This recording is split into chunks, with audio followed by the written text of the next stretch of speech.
another warm evening in Oakland, California. The temperature today reached into the low 90s. And it is a perfect night now that it's begun to cool off a little bit, and there is a breeze blowing in from left field for this fifth game of the World Series. And let's again call in the voice of the Los Angeles Dodgers. Good evening, Vin Scully. Thank you, Jim, and hi, everybody, and a very pleasant good evening to you, wherever you may be. The Dodgers and the Oakland A's about ready to go. Certainly a great deal of uncertainty, but there are several things that we can be certain about. And number one is the money.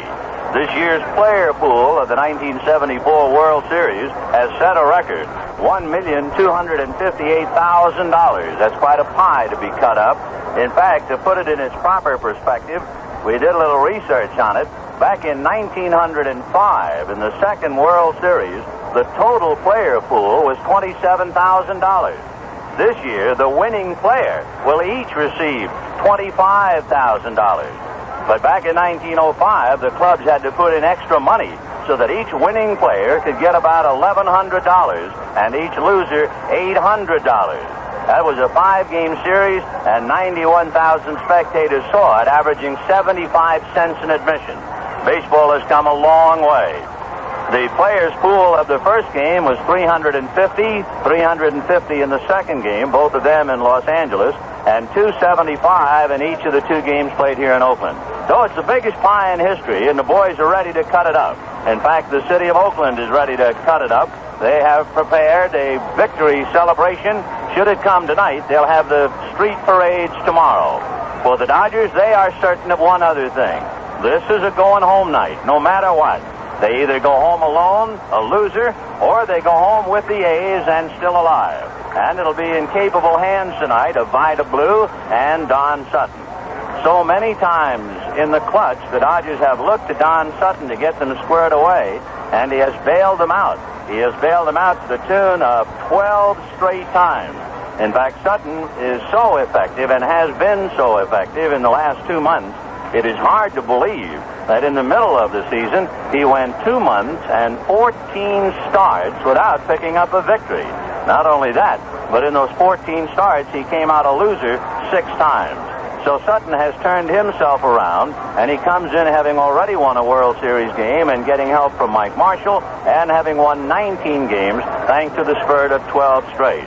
Meanwhile, the A's have somewhat of an enigma themselves in left-hander Vida Blue. Vida Blue, a 17-game winner, lost 15, and he is as unpredictable as the weather. Although someone did some research on Vida and his age, Vida is 25 years old. They look back at some of the records of the great left-handers in baseball history. Fellas like Lefty Grove, Carl Hubble, Sandy Koufax, and Warren Spahn. And all 4 of those left-handers did not win 20 games until they were over 25 years old. In fact, the great Hubble did not win 20 games until he was 30. Well, here is Vida Blue, just a kid, and he's already won 20 games twice, and he'll put that valuable left arm out on the sunlight tonight. Which brings up still another point. The Dodgers saw Vida Blue in Los Angeles. It was the first time they had seen him for the money. They got a good look at him, and they know he has an explosive fastball. He made one mistake, perhaps, when Joe Ferguson hit the home run, but everybody was convinced that Vida has an A1 fastball. Well, when you throw as hard as he does, and now you suddenly play at 530 in a ballpark that is certainly not famous for the brightness of its light, the Dodger hitters had better be loose when they check in against the left-hander tonight. So the stage is set. It looks like it'll be another capacity crowd. That would put it up to 49,347. There might be still another certainty that we didn't have with us last night, and that's the starting lineup. Last night, we chatted, as usual, with Alvin Dark before the ball game. He gave us the lineup, and Gene Tennis was hitting 6th. Unbeknownst to us, later on, owner Charles Finley held a pregame meeting, switched the lineup around, benching Tennis, playing Claudel Washington. So today, we filled out 2 lineup cards for the A's, one with Washington, one with Tennis. Then played a little game with Alvin, asking him for his A lineup and his B lineup. He said it would be the Claudel Washington lineup, tentatively. We said tentatively, meaning based on a player who could be injured. He said no, and we all knew it was based on the whim of owner Charlie Finley. Well, evidently, it'll be Claudell Washington in left field. Meanwhile, here in the Coliseum, the Dodgers, with the manager and the starting lineup being introduced, whether it will be the last time they will be introduced in the World Series or not this year remains to be seen. Their lineup, no surprises. Davey Lopes will open it up, followed by Bill Buckner. And Buckner, the only left-hander going day after day, will be challenging Vida Blue. For that matter, Buckner is the only outspoken Dodger, and he's the one, I guess, who has put a little more pressure on himself. Buckner is from nearby Vallejo. He has been outspoken, somewhat critical of the A's. A quote attributed to him today in the paper in talking about the walk to Bill North. Buckner said, "North could not get a hit off my mother." Well, these things were used by Charlie Finley yesterday in a pregame chat with the A's. How serious an effect his quote had on the A's, Reggie Jackson summed it up, and so did Sal Bando. Bando, when asked about the meeting, said it gave me 5 minutes more rest. Well, the Dodgers had a meeting themselves tonight. It was a typical low-key profile chat by Walter Alston to the players. And basically, Alston just told his players, you are not doing what you have been doing all year. You are trying to pull everything. The A's pitchers have kept the ball away from you, and yet you continue to try to pull. Just how long will you play in this series before you learn?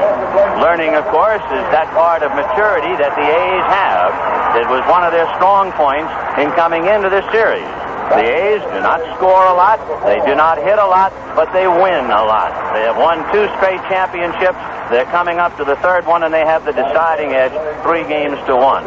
Only 3 times in history has a team down 3-1 come back. 3 times, way back in 1925. The Pittsburgh Pirates, down 3-1, beat the Washington Senators. In 1958, the New York Yankees were down 3-1 to the Milwaukee Braves. Turned that around to win it. And as recently as 1968, the Detroit Tigers turned it around and beat the St. Louis Cardinals 3-1. It is interesting to note that 1968 is perhaps the most significant year in recent Dodger history, because most of the kids in the lineup tonight, most of the kids who got the Dodgers this far, were in the draft of 1968. And we're talking about fellas like Buckner and Garvey and Ferguson and Say. Steve Garvey, by the way, the most recent father on the Dodger squad. His wife delivered a baby girl last night. And after the ball game, Garvey, not at all dismayed by the defeat, climbed on the plane, flew back to Los Angeles, saw his wife and baby girl, spent the night in Los Angeles, and flew back here for the game. That puts the World Series, I'm sure, in a proper perspective, as he went home as a brand new daddy and came back passing out cigars before this one tonight. You're listening to the World Series coverage on NBC.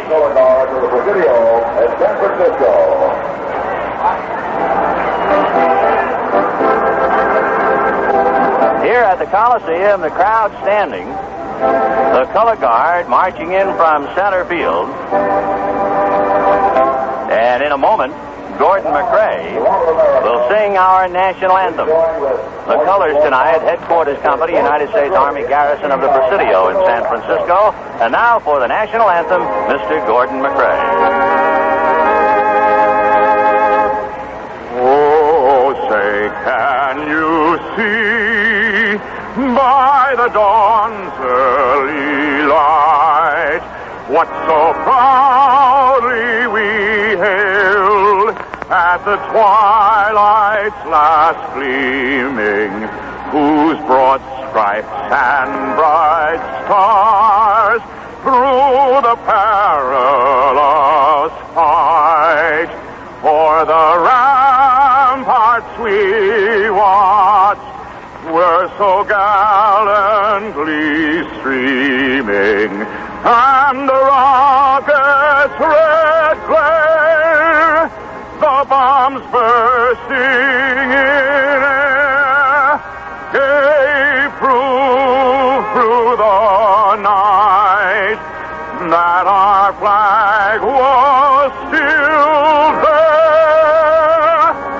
Oh, say, does that star-spangled banner yet wave for the land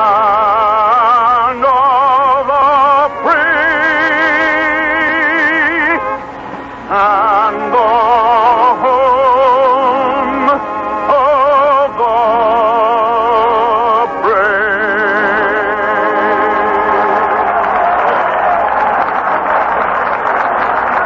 We'll be back with the starting lineups in 1 minute.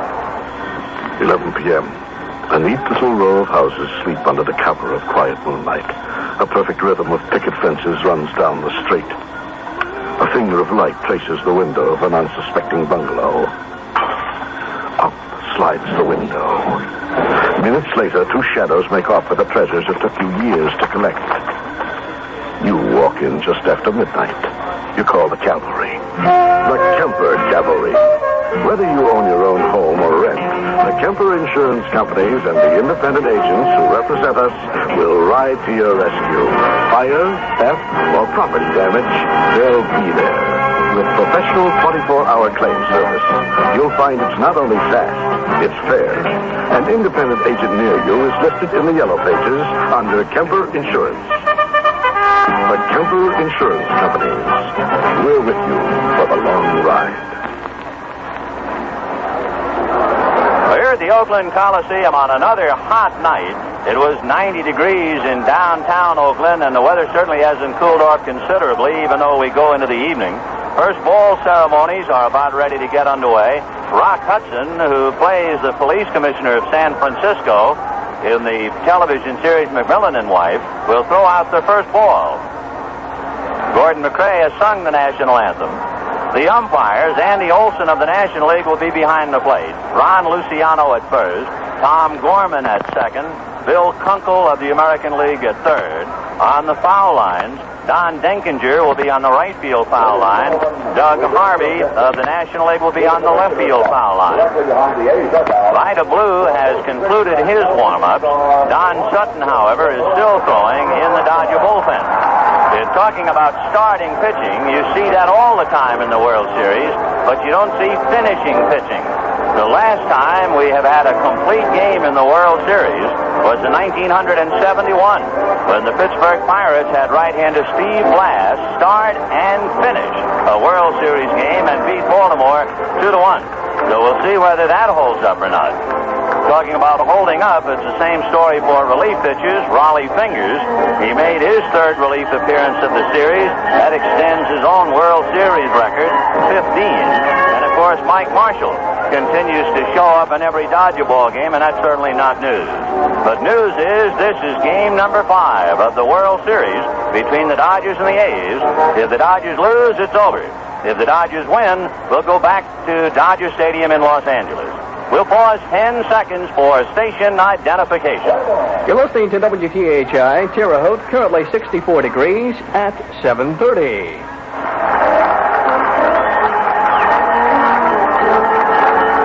Well, here at the Coliseum, the Oakland-Alameda County Coliseum, the Oakland A's have taken the field.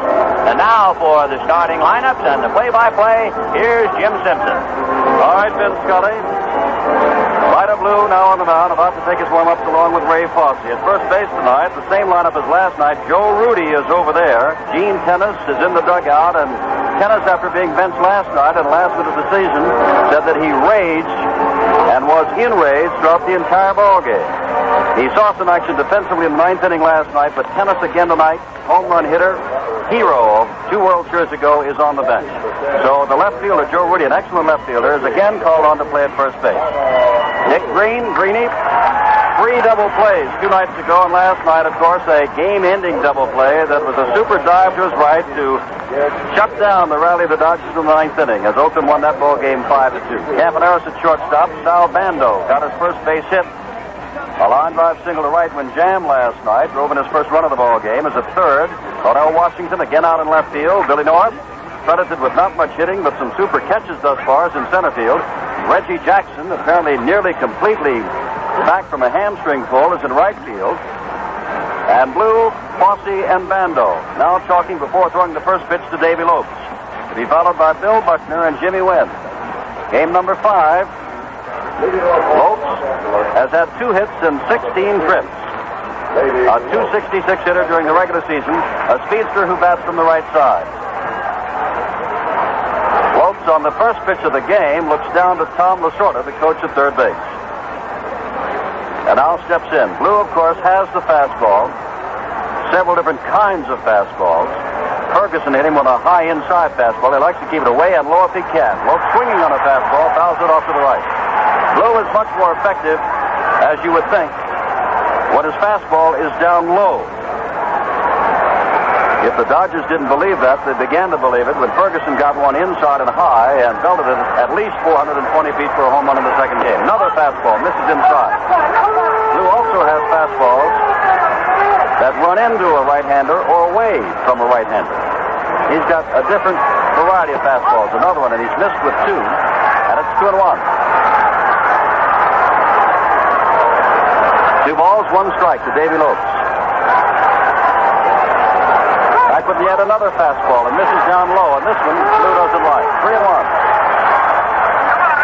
Vita walked 2, struck out 5, gave up 3 runs in 7 innings on Sunday.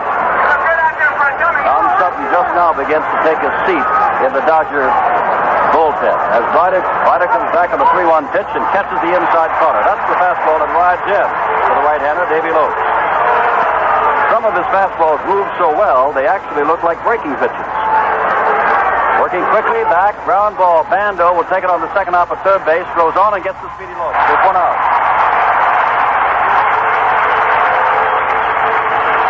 So Vita was down 3-1 to Lopes, then 3-2, and then got him on the bouncer to Sal Bando at third. Here's Bill Buckner. As Ben told you, the most loquacious, outspoken of all the Dodgers. He's had 4 hits thus far and 17 trips, including a home run. Buckner, down in the afternoon sun at Dodger Stadium, struck out for the only time in this series. He was called out looking, takes a pitch for a strike, and Buckner said he never saw the pitch. During the regular season, Bill would only strike out about once every 26 times up, but Blue has the only strikeout on him in this series. Left-handed batter, swing, tried to check, but went around, and it's quickly 2 strikes. Blue, when he is right, can hang right in there with Don Sutton, who is more noted for his curveball. I was in Baltimore, and Vita shut out the Orioles 1-0, and have not seen him throw that well in 3 years. Fastball fouled off the end of the bat, and back to home plate. Buckner down 0-2. 1 out, top of the first, Game 5 of the '74 World Series. There's no score. Oakland leads in games 3-1. And as Ben told you, only 3 times before has a team been down 3 games to 1 and come back to win the World Series. Blue ready. Ball is popped up to the left side. Campaneris is there, back near the edge of the infield, and now takes it behind third base. And that'll bring up Jim Wynn, hitting at .271, 32 home runs, and 108 RBIs. Wynn played last night despite the fact he had jammed his hand getting back to the bag in game number 3 of the World Series, and turned in an outstanding catch last night. 3 hits, including a home run in the series. Fastball is high and off the top of the glove of Fosse, rolls back to the screen. Ball 1. Wynn is looking out to a background of a sun-drenched center field bleacher section. Blue stands in the shade, as does Wynn. Fastball right down the middle. 1 ball, 1 strike. Blue is difficult to hit any time with that background. He's going to be very difficult in the early going. Wynn stands in and takes another. This time, Vita took a little bit off. And it's 1 ball, 2 strikes. Lopes was ahead of Blue. Buckner fell behind 0-2, and now Wynn finds himself down in the count. 1 ball, 2 strikes. And Blue right back with a fastball. It's too low. 2 balls, 2 strikes.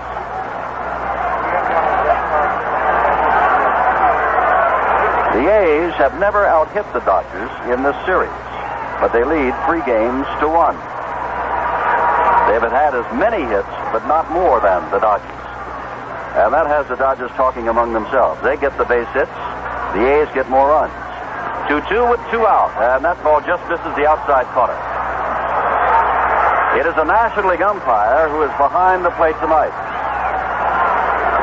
They call the National League a low ball league. If Blue does have his fastball rise, not only will the Dodgers jump on him, but so will the umpires. Ball is popped up. It'll be playable. Rudy off first base in foul territory, chasing it down, and has it. So Vita Blue looks very effective. No runs, no hits, no errors, and none left. At the top of the first, there's no score.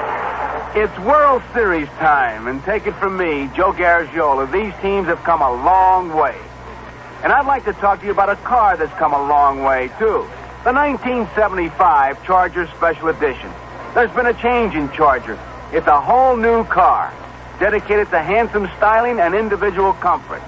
Steel-belted radials, power steering, and automatic transmission are just some of its notable standard features. And here's the clincher. Chrysler Corporation's new 12-month, unlimited mileage car warranty. For the first 12 months of use, any Chrysler Motors Corporation dealer will fix, without charge for parts or labor, any part of our 1975 passenger cars we supply, except tires, which proves defective in normal use regardless of mileage. That's it. All you have to do is take care of normal maintenance service, such as changing filters and wiper blades. Charger Special Edition 1975. A personal car for a discriminating driver. At your Dodge dealers now. Well, there he is out on the mound, Don Sutton. 29 years old, born in Clio, Alabama, now lives in Glendale, California. Won 19 games during the regular season, but that's just part of the story. He has a 12-game winning streak. He has won 16 and lost only one since the All-Star game. And that includes 2 wins in the championship series against the Pirates and a win in the second game of the World Series. In the last 32 innings, Don Sutton, tonight the hope of the Dodgers, has allowed only 3 runs in the last 32 innings for an earned run average of 0.84. He, of course, bested Vida Blue on Sunday in the second game of the series, allowing 2 runs in 6 hits, 2 walks, and 9 strikeouts. He'll face Campy Campaneris, hitting .308 in the series. Sutton, the right-hander, throws a good curveball and misses. Curveball is his bread and butter. Say is in on the grass at third. Campaneris can bunt extremely well. No scores. We begin the last of the first. Sutton, the right-hander, right back, and throws a fastball, and Campaneris is out in front of it. 1 ball, 1 strike. Connor waved at that pitch. On deck is Bill North, of whom Bill Buckner said, "My mother could get him out." North has not been effective at all from the left side. His base hit has come from the right side. Another swing and a miss on a breaking pitch from Don Sutton, and it's 1 ball, 2 strikes. Vida Blue got him in order. Don Sutton starting out the bottom of the first. Bobby Winkle's coaching at third. Jerry Adair at first. Yeager sets the target. Another breaking pitch. Did not go around. Yeager looks down very quickly to Ron Luciano, the umpire at first base, who gives the safe side, checking the swing. It's 2-2.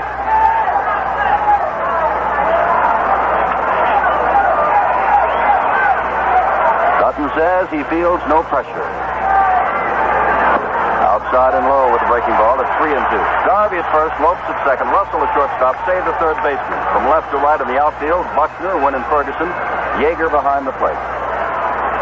At a 3-2 count to the leadoff man, same as Vida Blue had to Davey Lopes back in the Dodger half of this inning. 3-2 pitch is lined into short center field. Came in with the fastball, and Campaneris hits on it and picks up the first base hit. And that'll bring up Bill North. Now, North has not been effective. And when he is effective, it is generally from the right side of the plate. He is batting left-handed. He's a switch hitter. And let's see if Bill North is up there to move along Campaneris. When you face a man like Don Sutton, you'll take a run as early or any time you can get one. You'll need any and all you can possibly muster. North squares around the bunt. Misses the bunt. It's a strike.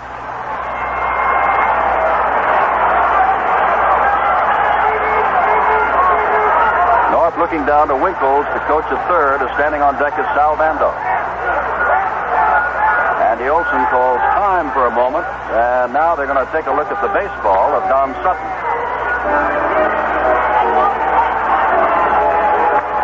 And it's going to be thrown out. Olson will give Sutton a new one. I think I told you the story last night. Speaking of pressure, Don Sutton said, when I was going bad in the first half of the season, 6 and 8, when my 5-year-old went out to the balcony and started screaming at the neighbors, "Daddy can't pitch anymore, we may have to move," that was pressure. North tries to bunt again and fouls it back. Billy North in the outfield has had a wonderful World Series, some superior catches at the plate. He is 1 for 13 and has failed in 2 bunt attempts here to move over Campaneris. And with a 2-strike count, both men have speed. Let's see what the sign is. A quick check to Campaneris at first base. No score in the last of the first. Sutton again makes the move to first, and again without a slide. Campaneris is back.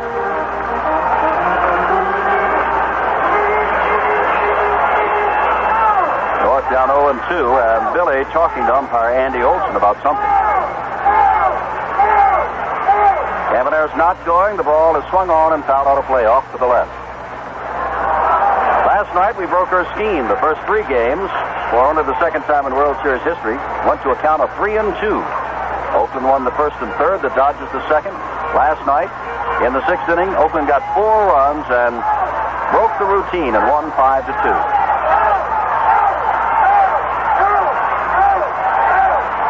Now this time, Sutton simply looks Campaneris back to first base. Campy with 2 strikes might be going. Pretty good lead for Campaneris. He is not going, and the pitch misses outside. 1 ball, 2 strikes to North.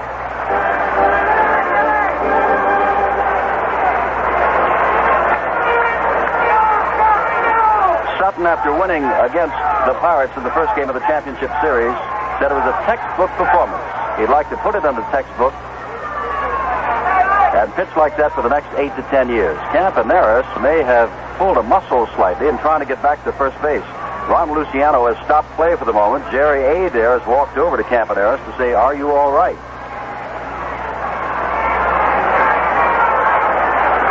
Campy stays in the ballgame. 1 ball, 2 strikes. North waits.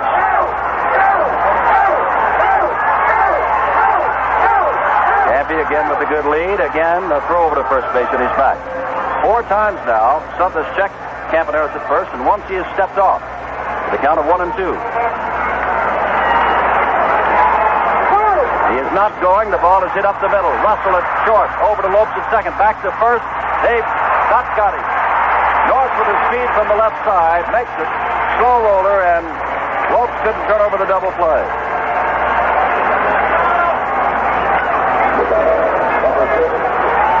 So North, who led the American League in stolen bases, is up at first base, and Sal Bando steps up to the batter's box. Bando got his first hit last night, a single to right field with a count of 2 strikes on him. He was jammed with the pitch, but Bando will go to the other field, and he was trying to hit to right and did successfully hit to right. Went with the pitch. Bando, there's North on his way. The throw's way offline. North will gallop on to third. Yeager, the strong-arm accurate catcher, throws at least 5 feet up the line toward first base. A throwing error. North gets a stolen base and goes to third on the throwing error by Steve Yeager. Well, you wonder about the maturity of the Los Angeles Dodgers. They well could pull this out. But the wonder before the game was how a group of youngsters, only 3 of whom were on the roster back in 1966, would react to this kind of pressure when win and you're in it and lose and it's over for the year. Walter Alston has told his infield to come in. So Say, Russell, Lopes, and Garvey are all in. The Sal Bando and the call of strike 1. Yeager has gunned down a couple of men and nearly picked some men off first base. But that time his throw was way up the line.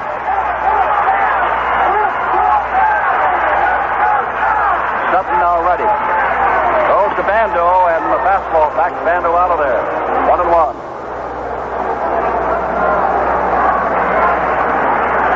Bando with a count of 1-1 looks down to Winkles before stepping back in. North a short lead off third base. Sutton throws, swing and a miss. When Sutton shut out the Dodgers, or rather shut out the Pirates for the Dodgers in the opening game of the playoff series, he was asked whether or not he looked at the scouting report. He said the bus left for the ballpark at 10. I didn't wake up till 10:45. I just got over there and pitched. Right back, breaking ball is fouled at the plate. 1 ball, 2 strikes. Of course, especially in your own league championships, you have seen the other team more than a few times, a full quota of times. In the outfield, the background is getting a little bit better. The sun has crept more than halfway up. The bleachers out there, so the top half of the bleachers are in sun, the lower half in the shade. Sutton back to Bando, who pops it up. Foul out of play. The count remains 1 ball, 2 strikes. We have no score. 1 out in the last of the first, and Billy North over at third base, forcing Campaneris at second, stealing second base, and riding on to third on Yeager's throw into center field. Dodgers went down 1, 2, 3 in their half of the first. Bando, of course, played way around the pull, although occasionally he will go with the pitch, and Sutton's got a good curve ball. Inside with the fastball, however, and it's 1 ball, 2 strikes. This, by far and away, is not only perhaps the warmest day in Oakland for the World Series, but the clearest day. Other nights at this hour, there's been no sun problem at all. 2 balls, 2 strikes. Bando with the throw, stands deep in the batter's box. Swings at an inside pitch and fouls it off his fist. It's 2-2.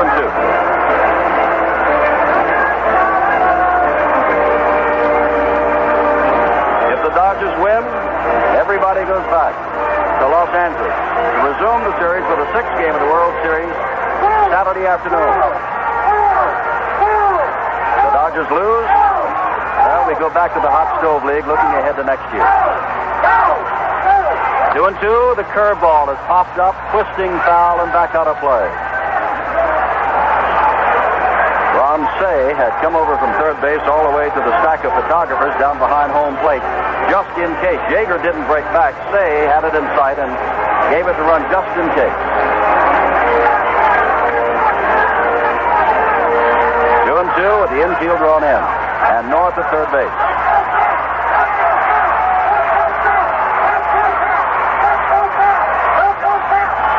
Sutton throws a change out to center field. Back goes Buckner. He's got it. North tags, and it'll be 1-0 Oakland. Bando drives in his second run of the series. And that run at the moment remains unearned since North got as far as third base on a throwing error. Reggie Jackson up with the bases empty. The infield moves back, and they pull around to the right for Jackson, who can hit to left field and has hit home runs to the opposite field, including one in the first game of the World Series of Andy Messersmith. Jackson hitting .333, 4 for 12. He's walked 4 times, and the only RBI he has came on the home run in the first game. Now a little police work done out in center field. Rolls of paper were thrown onto the field when Billy North scored the first run of the ball game. Jackson will adjust his glasses at home plate. Yeager, who also wears glasses, by the way, the catcher is kneeling at home plate, as umpire Doug Harvey has done the police work. The Players Association rated umpires and rated Doug Harvey the best in the National League. Harvey took exception for all of his colleagues and wrote a stinging letter saying, "I object you rating us. We don't rate you. Say what you want to us to the commissioner's office or to the league office, but don't say anything publicly." Sutton throws inside and almost looked as though it had hit Reggie Jackson, but it did not. Skip back off the glove of Yeager, and it's ball 1.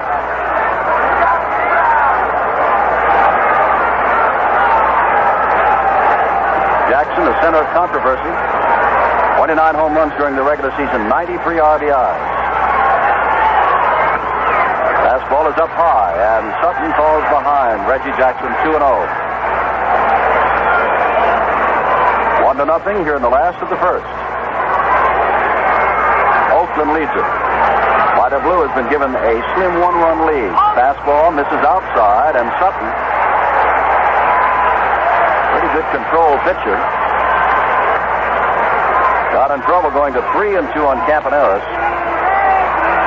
Was ahead of Bando, but gave up the line drive to left that scored the run. And now Jackson has him at a 3-0 count. Comes back and misses outside on 4 pitches. Reggie Jackson walks. Don Sutton may go on to win this ball game, but at the moment he doesn't look as razor sharp as he has in the outings that we've seen him in the series and in the championship playoffs. Joe Rudy tonight at first base has 3 RBIs, hitting .267 with 4 base hits. Jackson, with that hamstring not bothering him as much, is a threat to go at first base. He's not going. The pitch is a breaking ball on the outside corner for strike one.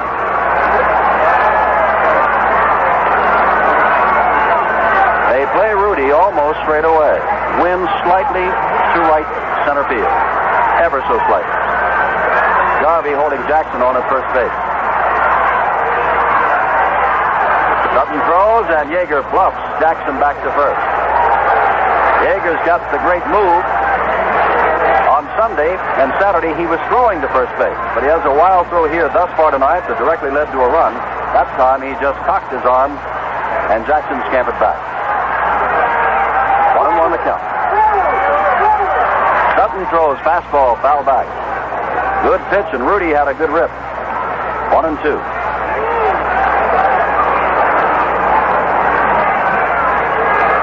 Sutton was almost signed by Charles O. Finley when the Athletics were in Kansas City. Story is, Finley asked him what his nickname was, and when he didn't come up with a catfish or a blue moon or something, Finley said, "You don't belong here." Sutton went on to sign with the Dodgers and become the star he is now. Rudy, the right-handed batter with closed stance, takes the fastball right back through the middle. Jackson on his way around second base. Went up with the ball. He doesn't have a great throwing arm, remember, it's sore, so Jackson steams into third base. Runners at the corners with 2 out, and Cordell Washington coming up.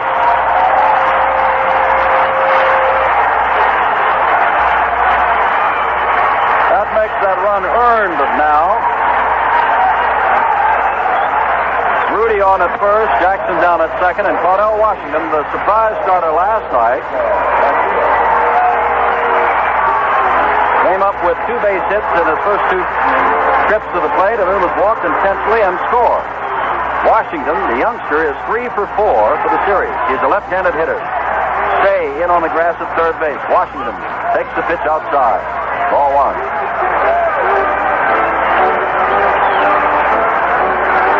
1-0 with 2 out. We're in the last of the first. The A's trying to break it open here and end the series as early as possible. Nobody in the Dodger bullpen.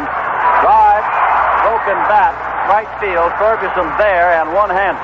Cordell Washington broke his bat. 1 run scored on 2 base hits, 1 error, and 2 men left. After 1, Oakland has the lead over Los Angeles, 1-0.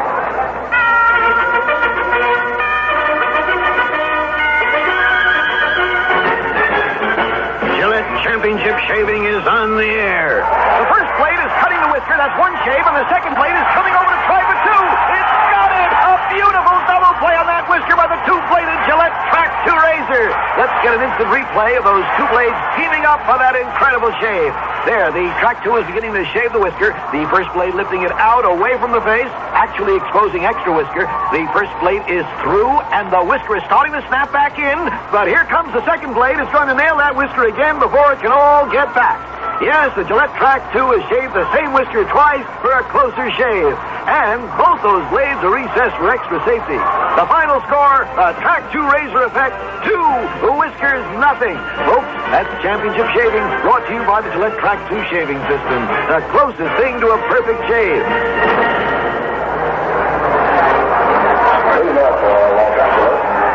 We are back in Oakland, California for game number 5 of the World Series. Jim Simpson along with Vin Scully. We go to the top of the second inning, and the Dodgers are already down by 1 run. And Vida Blue, who got him in order, will face Steve Garvey, Joe Ferguson, and Ron Say. Garvey has more hits than anybody else in this World Series. He's got 7.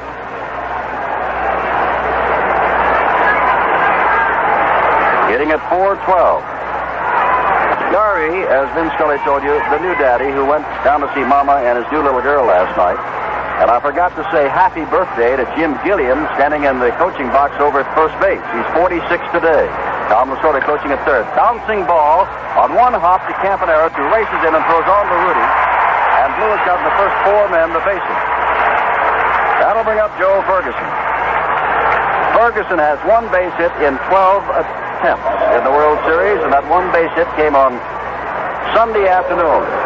A high inside fastball from the pitcher he's about to face right now, Vida Blue, and he pounded it over the center field wall at Dodger Stadium. Ferguson, during the regular season, hit 16 home runs, 57 RBIs, 083 in the series. Vida Blue, the left-hander, with that smoke, takes something off a breaking pitch and gets a strike. So Blue realizes that Ferguson was waiting for the fastball and hit a fastball out on Sunday. Now he comes back with the fastball and catches the outside corner. The mistake that Blue made to Ferguson on Sunday was to get the fastball up and in on Joe, and he rifled it out. Ron Say standing on deck. Blue working quickly, comes in with the fastball this time, backing him up a little bit, and it's 1 ball, 2 strikes. A warm but beautiful day in Oakland, California. The sun is still out, shining brightly on the mountains beyond center field. Blue throws a breaking ball that hits the center field and tails away from Billy North, and Ferguson picks up the first base hit and becomes the first base runner for the Dodgers. So the Dodgers have the tying run on with Ron Say due up. At 143, 2 hits and 14 attempts. The Penguin. Say, as outspoken as Buckner is about the A's, indicating many times that it has been luck the way they're winning, Say, on the other hand, has been most gracious in all of his remarks and respects the A's very much. In each of the 4 previous games, remember, the team that has scored first has gone on to win the ball game. And Oakland has scored first. If you're superstitious or follow such things, Say hits one off the fist and fouls it back. And if you are superstitious, Don Sutton, who was deceived by a throwing error and gave up a run which was earned in the first inning, is trying for his 13th consecutive win. What do they call that? Triskaidekaphobia? Here, the number 13, Blue back with a fastball, misses outside, and Fossey trots out to say something to him as the count goes to 1 ball, 1 strike. To Ron Say with Bill Russell on deck.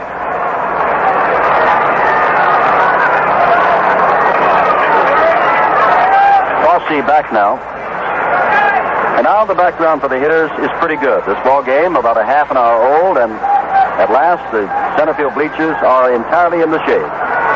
Say, curveball stays high and away, and it's 2-1. Oakland 1, Dodgers nothing in the top of the second.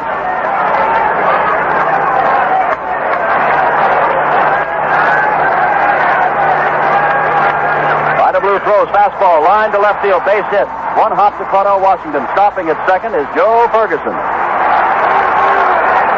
Say picks up his 3rd hit of the series, and now the tying run for the Dodgers is down at second base. And Bill Russell coming up. Russell with 4 base hits in the series. And out quickly is Wes Stock, the pitching coach, to talk to Vida Blue. Perhaps, of course, spotting something. Blue hurrying his pitches, not coming over the top. Whatever it is the pitching coach has noticed, Sal Bando walks in to hear the conversation and then walks back out. Blue cautioned momentarily. He owns a 1-0 lead, but it is in danger now as Russell steps in. 267 in the series, 4 for 15. The Dodgers would like to capitalize. In the series, they've left so many men on base. Fastball is swung on and missed by Russell. In that first game, remember, which they lost, they left 12 men on base. Another was picked off, and yet another was erased on a double play. The strike 1 pitch from Vida Blue. Another fastball hit in the air to center field. Billy North going back. Ferguson tagging at second. Ferguson is on his way to third. The throw comes in and is cut off by Dick Green. We have runners at the corners, but now 2 out as Russell flies to North in center field. Ferguson moves to third. Say remains at first, and Steve Yeager hitting .444 in the series, 4 for 9. A good, strong right-handed batter. 12 home runs during the regular season. Steps in.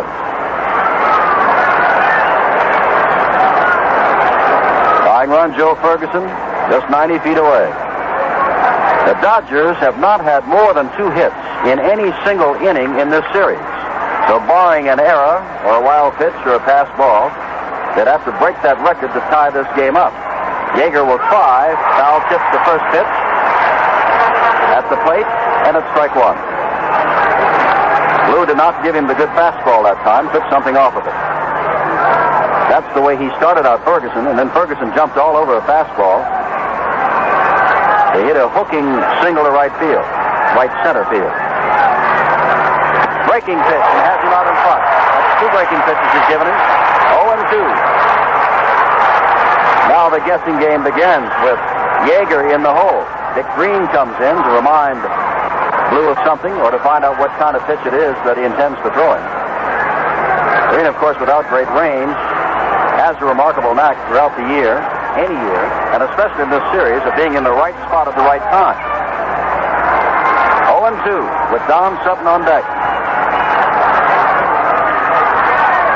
Blue throws the fastball, just missed low, and Blue swings his arms, and Fosse gets up. It's 1-2. Yeager wasn't offering, and the pitch was too low.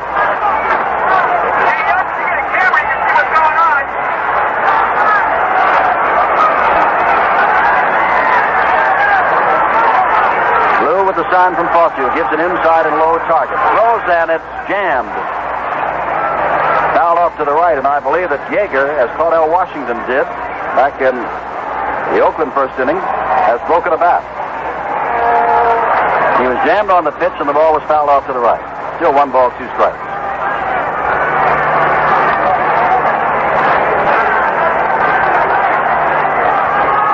Well, it has been since those Yankees of the late, and the ball was fouled off to the right. Still 1 ball, 2 strikes.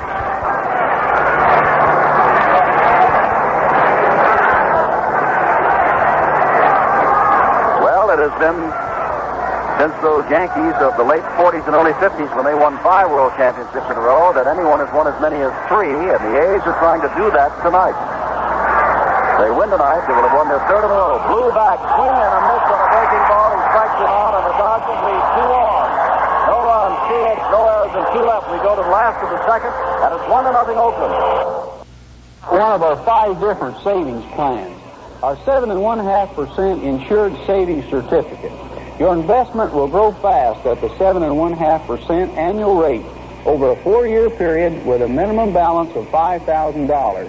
It's the insured, safe way to save with a high return of 7.5%. Just one of the 5 ways you can put your money where it will work for you. Terre Haute Mutual at the corner of 5th and Ohio.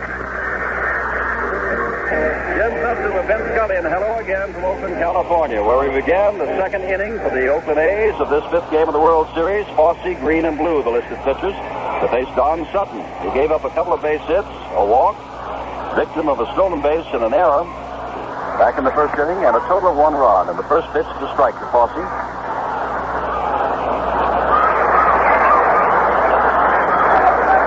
Ray Fosse steps out. On deck is Dick Green, who's been a defensive whiz down at second base for the A's in this series. The strike 1 pitch from the right-hander Sutton. And there's the curve hit deep to left field. Back goes Buckner. The curveball is hit out of here, and it's 2-0. Fosse gets the home run.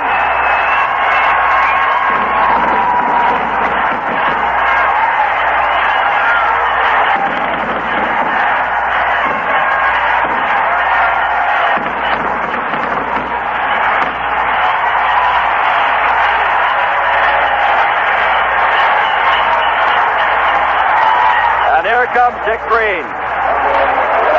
Sutton hung a curveball for Ray Fosse, and he jumped all over it and hit it out of here. And again, we'll have to wait as they pick up some articles that have been thrown on the field. Tim Scully and I were very concerned when we received word that Bob Prince, the voice of the Pittsburgh Pirates, was in the coronary unit of the Pittsburgh Hospital. Now, we understand that Bob Prince did not have a heart attack. It is called total exhaustion. And so we hope, trust, and pray that Bob will be all right and out soon. Fosse, you'll recall, hit a big home run in the playoffs and has come back to put the Dodgers down by 2 runs. And now Green will step in as they have pretty well policed the outfield. There remain some articles and some of the grounds crew just walking off the foul line now. And Sutton ready to throw to Dick Green. Hits out to center field. Over comes Jim Wynn and takes the line drive. Green jumped on the first pitch and hit it very well, but Wynn was able to get to it. And Vida Blue with a 2-run lead comes up. Vida has always concentrated on his pitching. He is not much of a hitter. But he must feel pretty good standing up there right now.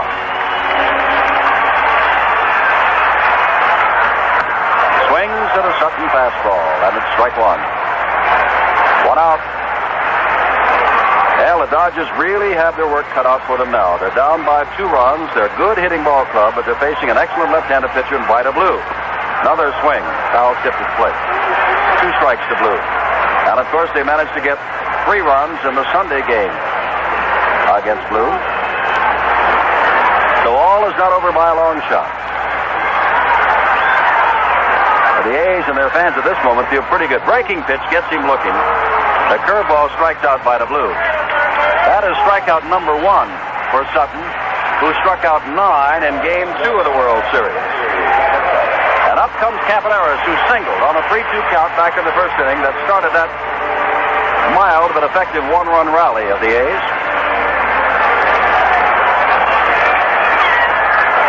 Sutton throws him the fastball, and it's fouled off to the right and out of play. Garvey gives chase, but it's at least 6 or 8 rows deep. Over near the Dodger dugout. Oakland picked up a run in the first and another here in the second.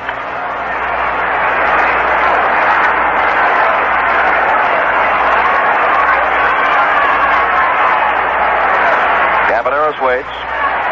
Tom Sutton, with the ball in hand always in the glove, comes in with the fastball high and inside. A lot of pitchers do that now. They just hold the ball right in the glove and start right from there. Never let you see it if they can. Drive out to right field where Joe Ferguson waits for it and one-hands it. But the 1-run scores on the home run by Ray Fosse. That's the only base hit, no errors and none left. At the end of 2 completed Game 5. It is Oakland 2, Los Angeles nothing. If you've been new car shopping, you've probably found it's hard to decide which size is right for you. Hi, this is Joe Garagiola, and I'd like to suggest you check out the 1975 Coronet hardtops at your Dodge dealers. These cars are a little bit smaller and a little bit sportier than the other standard size cars. They're sized right, priced right, and styled to keep you ahead of the crowd. So if you're undecided which size car is right for you, take a look at the 1975 Coronet hardtops. They're all new, and they're at your Dodge dealers this week. Morning, Mr. Green. Say, haven't seen this big car in a spell. Nowadays, Caleb, we use our small car mostly. You know, this big engine might not be getting the exercise it needs. Exercise? Yup, to get rid of harmful engine deposits. Make sure you're using Quaker Steak motor oil. It's fortified to fight deposit buildup. Is Quaker Steak still available in most places? Yup, because people need it now more than ever. Quaker Steak your car to keep it running young. Don Sutton down 2-0 will lead off the 3rd inning for the Dodgers. And this is something an opposing pitcher always loves to see. A pitcher lead off the inning because, generally speaking, you figure that you're going to lead off the inning with an out. Doesn't always work out that way, but it makes you feel kind of good when you know the man that's going to lead off an inning is the pitcher. Sutton watches all the way, and a blue fastball stays high, and it's ball 1. 2 runs, 3 hits, no errors for Oakland. No runs, 2 hits, and 1 error for Los Angeles. Bando even with the bag at 3rd. They're playing Sutton the other way, figuring he can't pull that blue fastball, which catches the corner of the knees. And it's strike 1. 1 ball, 1 strike. Top of the batting order, leadoff man Lopes. Standing on deck. Blue throws, and it's a swing. 1 ball, 2 strikes. Ball popped out of the glove of Fosse.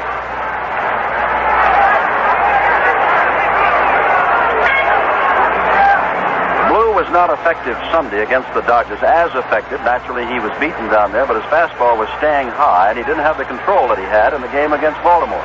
Tonight, thus far, with the exception of a 3-2 count to Lopes, he's had his control, all has been jumped on. There's a fastball that rides into Sutton and strikes him out, looking. Second strikeout. He got hurt. The fastballs to Ferguson and Say, but with 2 men on and 2 out, he went to his breaking pitches and got Yeager to strike out swinging to end the second. Lopes bounced to Bando back in the first inning.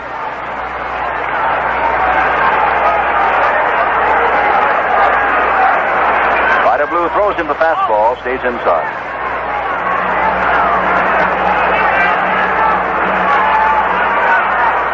Lopes has been up 16 times with 2 base hits. Now it's 17 times with 2 base hits. Change that, and it's a count of 2-0 to him. Now, a man with Lopes' speed with a count of 2-0 might be waiting around a little bit here to get on base and get something started. 2-0, and he's waiting, and Blue misses inside, and it's 3-0. You never like to put a man on base, but of all people, a man like Davy Lopes, that's a real no-no. He can scoot. He stole 2 bases in 1 inning of a series game, but on 4 pitches, he's on. The first walk given up by Vida Blue, and with 1 out, here comes Bill Buckner, who popped out to Campaneris last time out.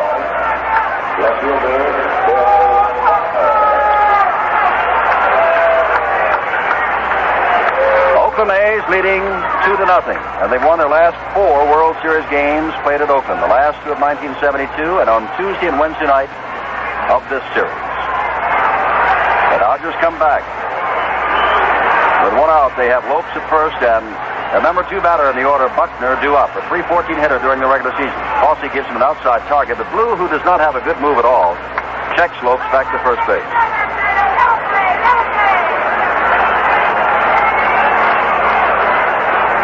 This is the first time that Lopes has been on base against Vida Blue.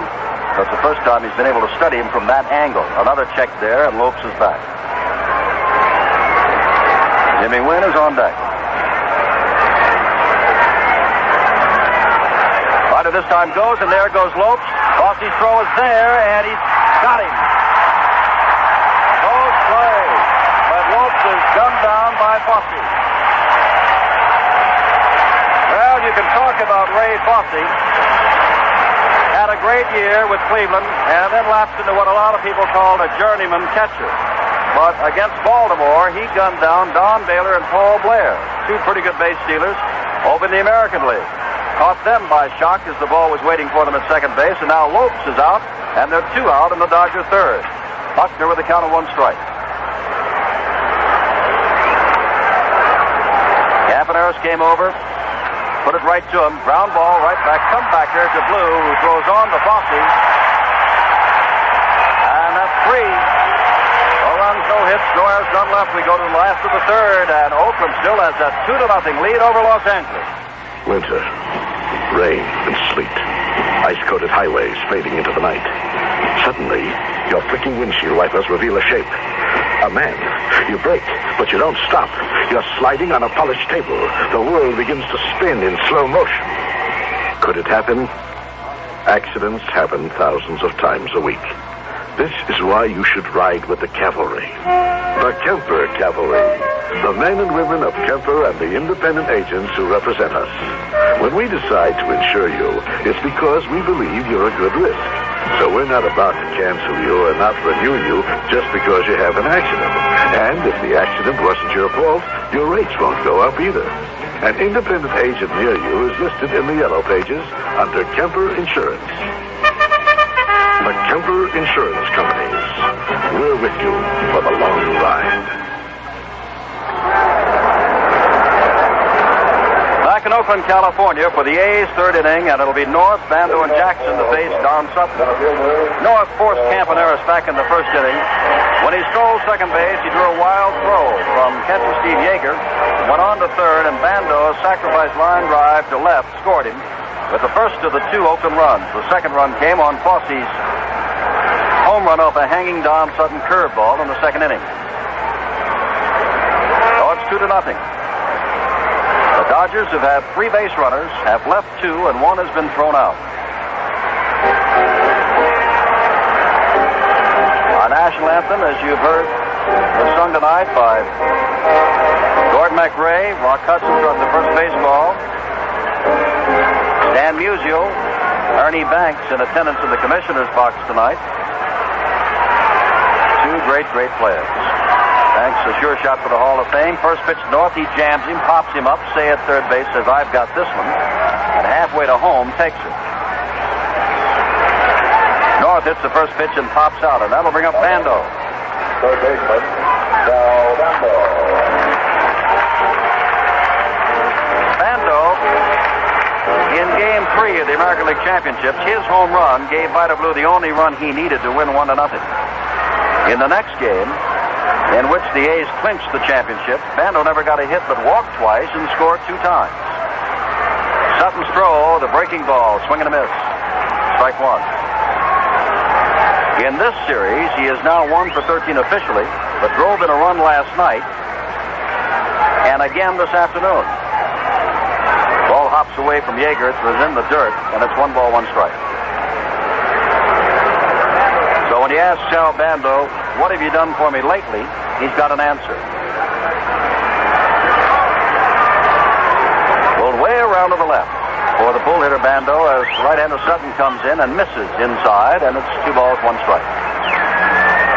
Again, our welcome to all of you listening across the country and around the world as we're being carried in Europe and in Asia. Sutton comes back, fastball lined out to center field. Jim Wynn goes back about 360, 70 feet away and hauls in the long straightaway fly ball of Sal Bando. And there are 2 out in the 3rd. And that'll bring up Reggie Jackson, who walked on 4 pitches back in the 1st inning. Sutton, in pitching to Jackson in the 1st inning, moved the ball in and out and up and down, but missed the corners each time.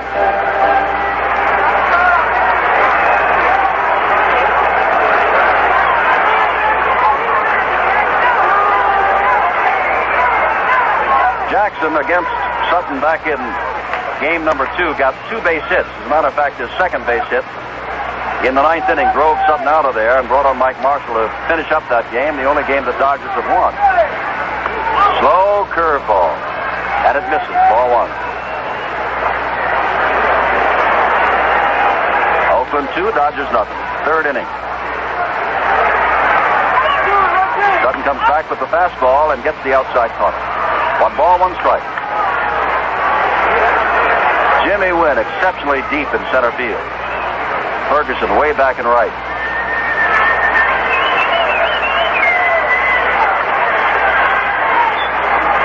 Sutton throws the fastball, swing and a miss, and it's 1 ball, 2 strikes to Reggie Jackson. Reggie, who likes to talk to everybody, turns around and says a few words to National League umpire Andy Olson, who tonight is behind the plate. Joe Rudy, with the base hit thus far, standing on deck.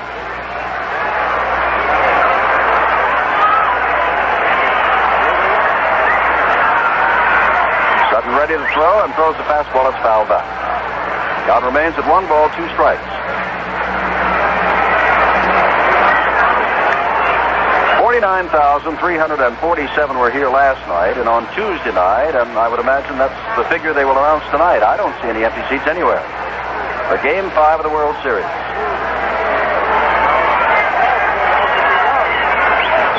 Sutton ready to throw and takes something off the pitch. It stays high, and it's 2 balls, 2 strikes. Jackson turned his head away from it. A lot of folks from Los Angeles up here to watch their Dodgers, including band leader Lawrence Welk in the seats. The Dodgers are the talk of Los Angeles. Anytime you draw more than 2 million people for a season, you're a talk of something. They're loved in the Southland of California. The 2-2 pitch almost went on it, but he is called out anyway on strikes by Andy Olson. And that is the 2nd strikeout for Don Sutton. And that's his first 1-2-3 inning. No runs, no hits, no errors, none left. We have gone through the first 3. Oakland leads the Dodgers 2-0. There's a little town in western Pennsylvania called Oil City where they make peace of mind for car owners. Quaker State Motor Oil. They refine it from 100% pure Pennsylvania-grade crude oil, the world's choices. Then they fortify it to protect your engine against heat and rust and dirt and wear. Quaker State. Who says you can't buy peace of mind? Quaker State your car. You keep it running young. You keep it running young.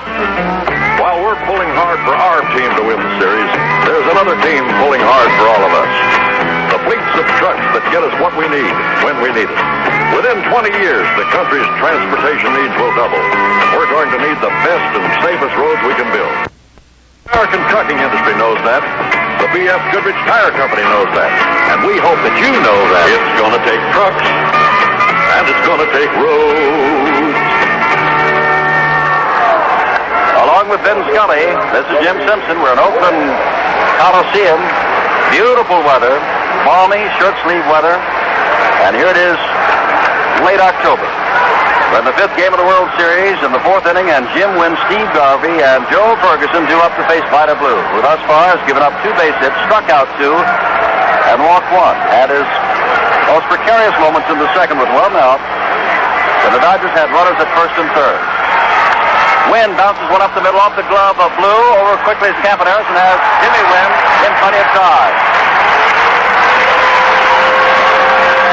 1 out in the Dodger 4th.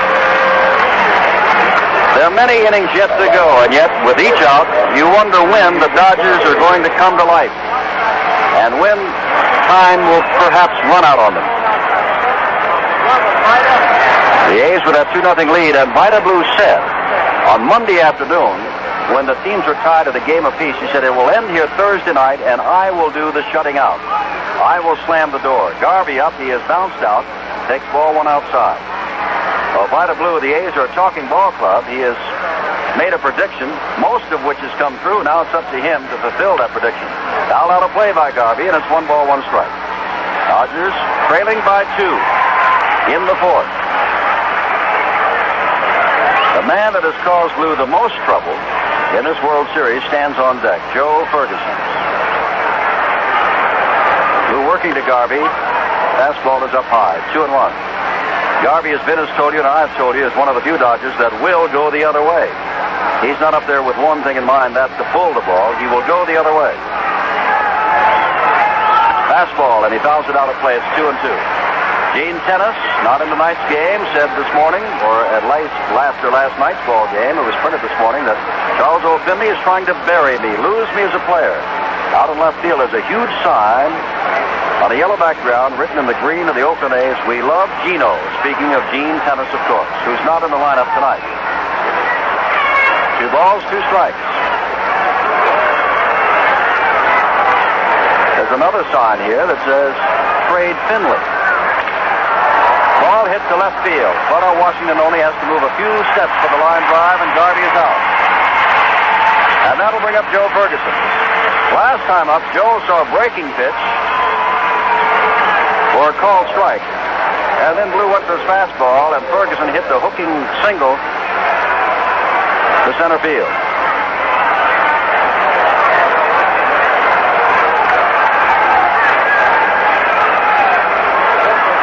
Blue ready and starts him out with a fastball hit high in the air down the left field line. Question is, fair or foul? It is foul. Wow. Upper deck. And just missed.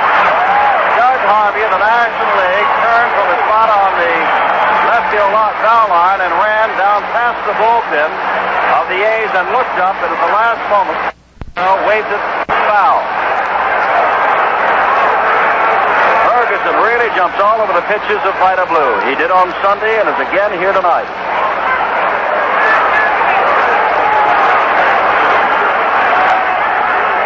Stay on deck. Blue back with the fastball. That's a strike at the knee. Well, Vida Blue almost made a 1-run mistake, but he got away with it. Ferguson just pulled it too much. 0-2. Blue comes back with a breaking ball. Curve, strike 3. Caught Ferguson looking for strikeout number 3. The run, so hit, so errors on left. To the last of the 4th we go. Oakland 2, Los Angeles nothing. You're driving your car. It starts raining. It's hard to see, so you switch on your wipers. But instead of making things better, they make them worse. You make a mental note to change them next time you get a chance.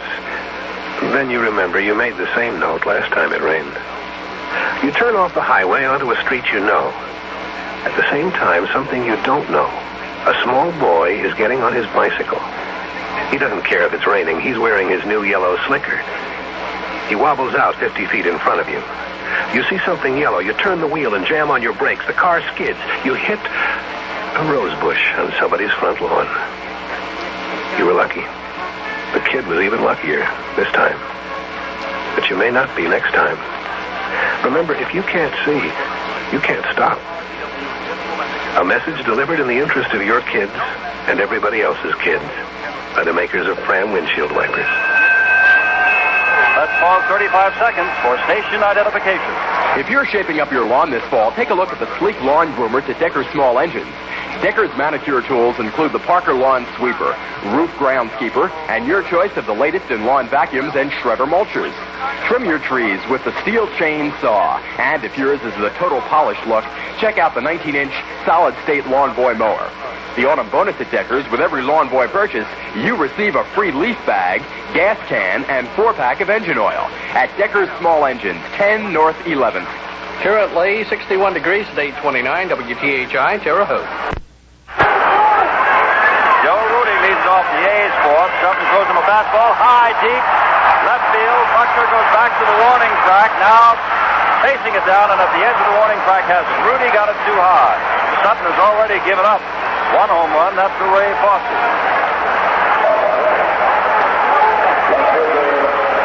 Otto Washington had the bat sawn off in his hand back in the first inning. He flied to right field, came up with just the handle of the bat. The bat part went bouncing down toward second base.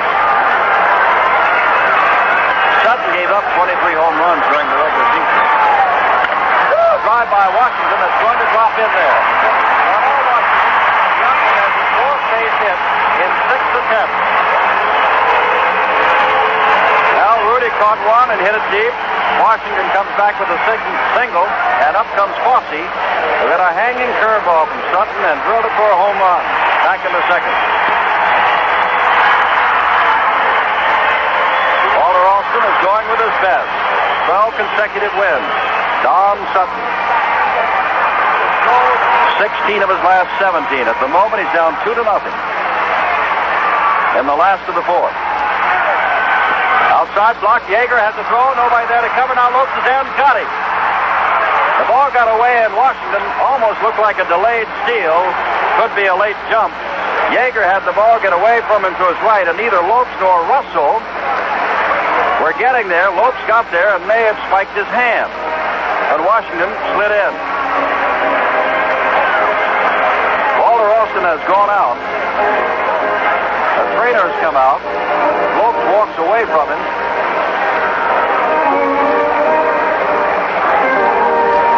Shaking his hand as he does, and stays in the ball game. But neither Lopes nor Russell broke to take the throw, and then both broke. And Lopes got there first and tagged out Washington. So there are 2 out. Fosse up with a count of ball 1.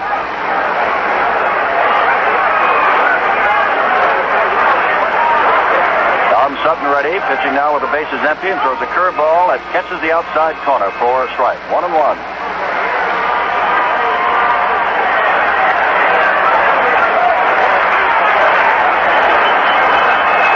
Sutton right back with the breaking pitch outside, and it's 2-1. The scoreboard has just welcomed Harry Coyle of NBC, who was our television director.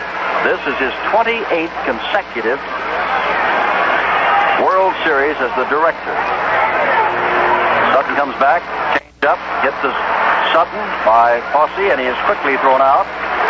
And after a long fly ball and a base hit, Sutton settles down as Yeager throws out Washington, and he gets Fosse in the ground ball. No runs, 1 hit, no errors, and none left. We've gone through 4 full, and it's Oakland 2 and Los Angeles nothing.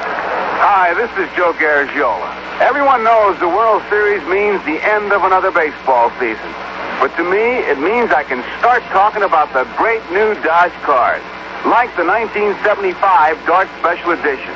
It's loaded with the features you usually buy as extras. There's automatic transmission, power steering, and a vinyl roof. Why, Dart Special Edition even has crushed velour seats, standard. And one more thing. The 1975 Dart Special Edition is on display right now at your Dodge dealers. See it this week. Today we're driving the big family car less as we use our gas-saving small car more. Now, an underused car doesn't always get enough exercise to eliminate harmful engine deposits, so it needs quality protection, like Quaker State Motor Oil, made to protect against harmful deposits. Quaker State is now available more places than ever. One good thing we don't have to give up. Quaker State your car. You keep it running young. Jim Simpson with Vin Scully in Oakland, California. Game 5. Dodgers down 2-0. Oakland wins it. Baseball until next year. Dodgers win it. We go back to Los Angeles for Game 6 on Saturday afternoon. In the fifth against Vida Blue, who is thus far throwing a shutout through 4 innings with 2 base hits, 3 strikeouts, and a base on balls, will be Ron Say, Bill Russell, and Steve Yeager. Say took a blue fastball and rifled it into left field last time up for a base hit. This fastball up high this time, and it's ball 1. 1-0 to Say, the leadoff batter.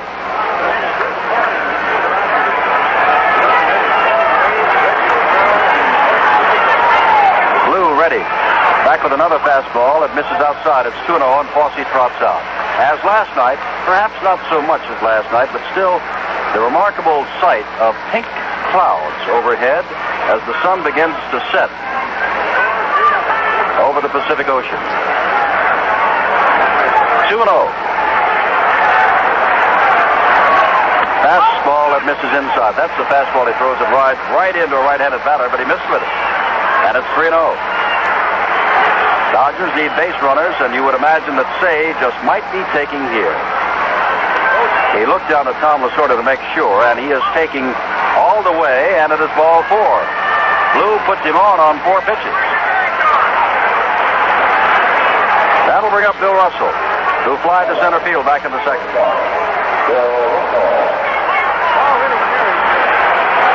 Russell, they play the other way. Russell flied to north and center field back in the second inning. He's had 4 hits in 16 trips. Right-handed batter, converted outfielder, playing shortstop, had 39 errors during the regular season. Pitch catches the outside corner, and it's strike 1 to Russell, who was taking. After Say walked on 4 pitches, Tom Lasorda flashed the sign, take. Let's see if Blue can find the strike zone, and he did. Strike 1. Right back with a good fastball. Founder to Campaneris. Campaneris to Green. Green, who can turn it over, does. Double play.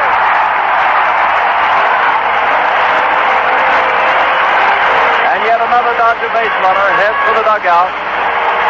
And there's 2 out. And Yeager coming up. Behind the Oakland dugout, many Oakland fans get up with the Oakland pennants and throw them in the air. Yeager with 2 on and 2 out in the second inning was fooled completely on a off-speed breaking ball thrown by Vida Blue and struck out swinging. Oakland 2 runs, 4 hits, no errors. Dodgers no runs, 2 hits, and 1 error. Vida Blue throws a pitch that stays outside. 0-1.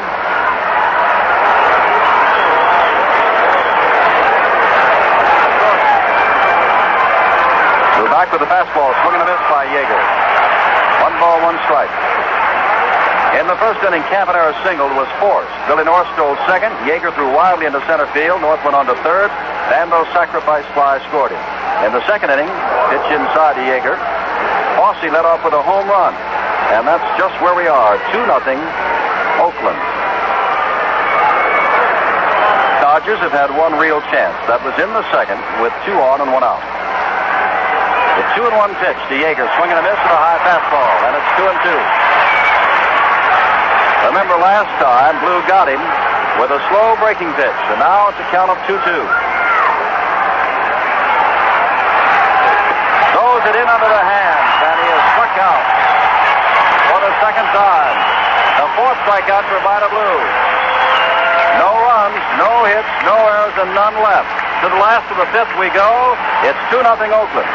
Hey, if you'd like to see what the dry look can do for your hair, you don't have to look very far.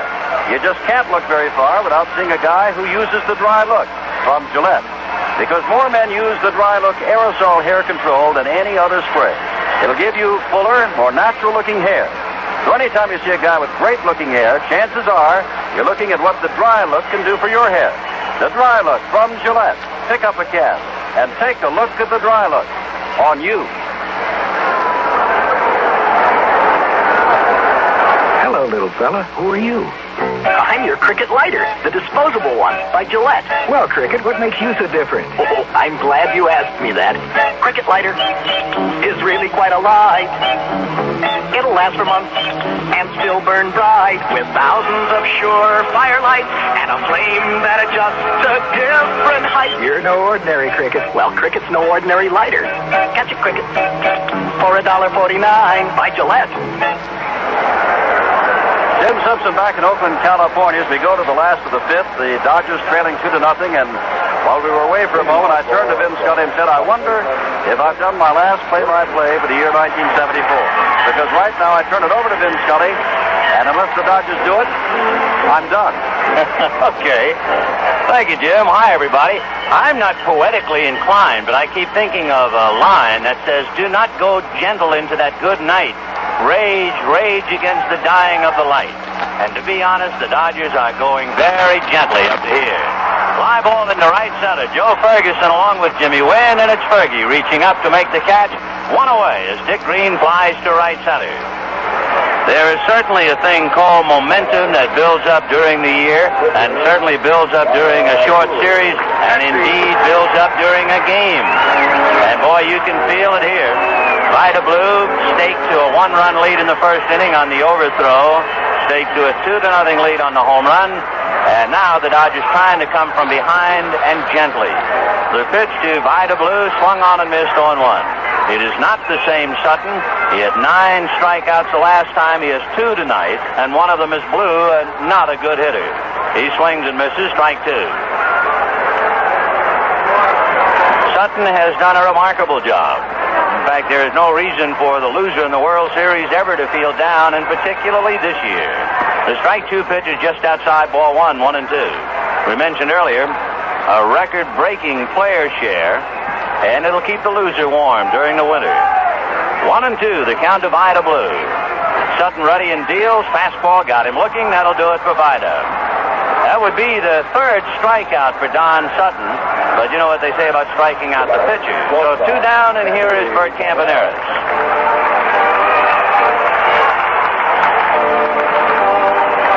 Campaneris is the stick out on the Oakland Ball Club because he is so quiet. You would never know he is around, except for his fine all-around play. Sutton's breaking ball at dandy. Dropped his arm a little bit, too, and came a little by way of third. Don throws a breaking ball slightly in an unorthodox way, both the curveball and slider. Next one is up, 1 and 1. He extends one finger, the right index, fully. But then the middle finger, he grips the ball as if he were throwing a knuckleball with the middle finger. Here's the 1-1 pitch on the way. Over the top breaking ball, drops in nicely, 1 and 2. 2 down. The A's with 2 runs, 4 hits. Dodgers, no runs, 2 hits, and 1 error. And we're in the bottom of the 5th inning. Sutton ready and deals. And it's hit to left field, but Buckner is there. Comes up a step, one hands it casually, as most outfielders do these days. And the A's are gone in order. And at the end of 5, Oakland 2, and the Dodgers nothing. Taxi. Airport, please. You settled back. Pick up the morning paper. The headline reads, head-on collision, 5 killed. You do a lot of traveling in a year. Commuting, flying on business, vacations. There is protection. You can ride with the Kemper Cavalry, the Kemper Insurance Companies, and the independent agents who represent us. Our coming and going policy will protect you against loss of life or limb, whether you're flying, riding, or walking. It's the inexpensive and convenient travel accident protection you only have to buy once a year. For full details, including exclusions, reductions, or limitations, call the independent agent who represents Kemper. He's in the other pages. The Kemper Insurance Companies. We're with you for the long ride.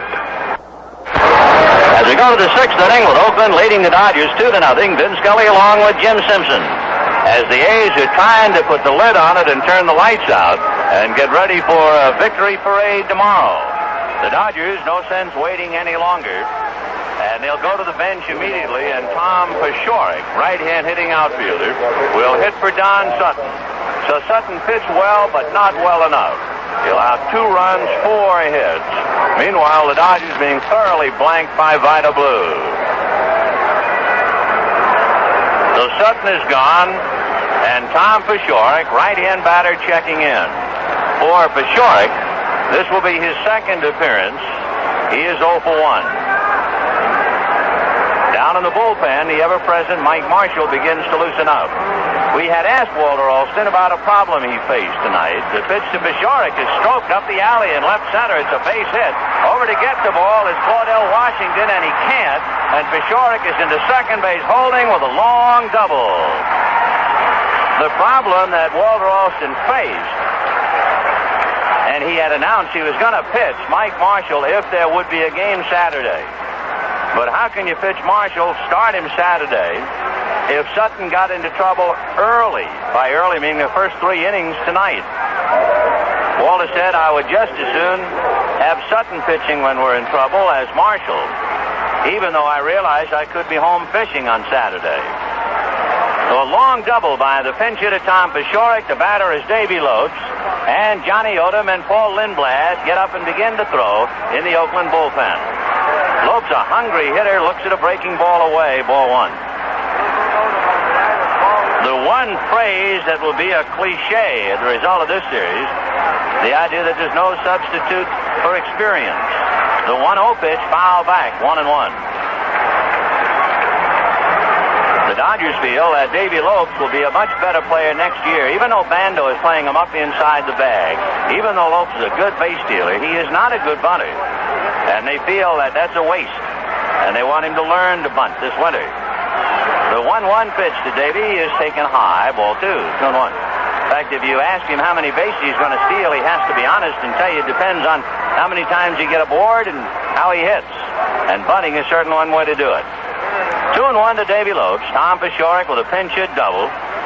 Only the third Dodger hit. The 2-1 pitch to Davy Lopes. Fastball, half swing foul. Off to the right and down the line into the Dodger bullpen, where Mike Marshall is loosening up. High inside fastball. Of course, that's what they like to do with Lopes anyway, jam him. 2-2. Peshorek at second, nobody out. Top of the 6th inning. Oakland 2 and the Dodgers nothing. Vida Blue out of a stretch. You look back at Peshorek. The left-hander works high and outside, and that thing almost got away from Fossey. Ray made a good stab to stay with it and cut down the chance of a wild pitch. Lindblad and Odom throwing in the A's bullpen. 2-0 Oakland in the 6th inning. The Dodgers struggling from the outset. Now having to try to catch up. Here's the 3-2 pitch to Davy Lopes, and it's very high, and the tying runs are aboard with nobody out. If there has been a constant thread throughout the series, it has been the fact that the A's have been bunting and the Dodgers have not been bunting. Alvin Dark is going to talk to Vida Blue, who's a pretty fair fielder, and Bill Buckner, a good bunter, will be talked to by Tommy Lasorda. So Dark talking to Blue. Very early, I think it was the first game to go back in the books. That was in the opening game, Kenny Holtzman and Andy Messersmith. In the 3rd inning of that game, the Dodgers had first and second and nobody out. They were at home, and they were trailing 1-0. And Davy Lopes was the batter. The count went to 2 balls and no strikes on Lopes. And Alston, who had Lopes up there as if to bunt, finally told him to swing away, and Lopes fouled out. The Dodgers blew the chance and lost 3-2. In that same game, they had first and second, and Ron Say the batter. They decided to hit away, and Say hit into a double play. Now, with their backs against the wall tonight, we'll see what they have Buckner do. Blue ready, Buck is bunting, but looking low. Ball 1. Joe Rudy charging the plate. Bando not coming. 1 ball and no strikes to Bill Buckner. Tom Peshorek at second, Davy Lopes at first. Nobody out in the 6th. Oakland 2, Dodgers nothing. Blue out of a stretch, and the left-hander deals. Buckner bunts foul. A high arcing foul back into the seats, clearing the backstop screen. Blue, of course, with that good, high, hard fastball, very difficult to get that down. Buck tried to, but all he could do is chip it back foul. 1-1. Tying runs aboard, nobody out. Jimmy Wynn and Steve Garvey to follow, and Blue trying to fight his way out of a corner. Again, Rudy up in front of the runner. They're still looking bunt. And Buckner's around to bunt. Got it down. A good one. Bando has to play it to Green. And the tying runs are in scoring position at second and third. So that's the first time in the series that the Dodgers have gone to the bunt and made it pay off. At least to the sense that the men are out there to be picked up.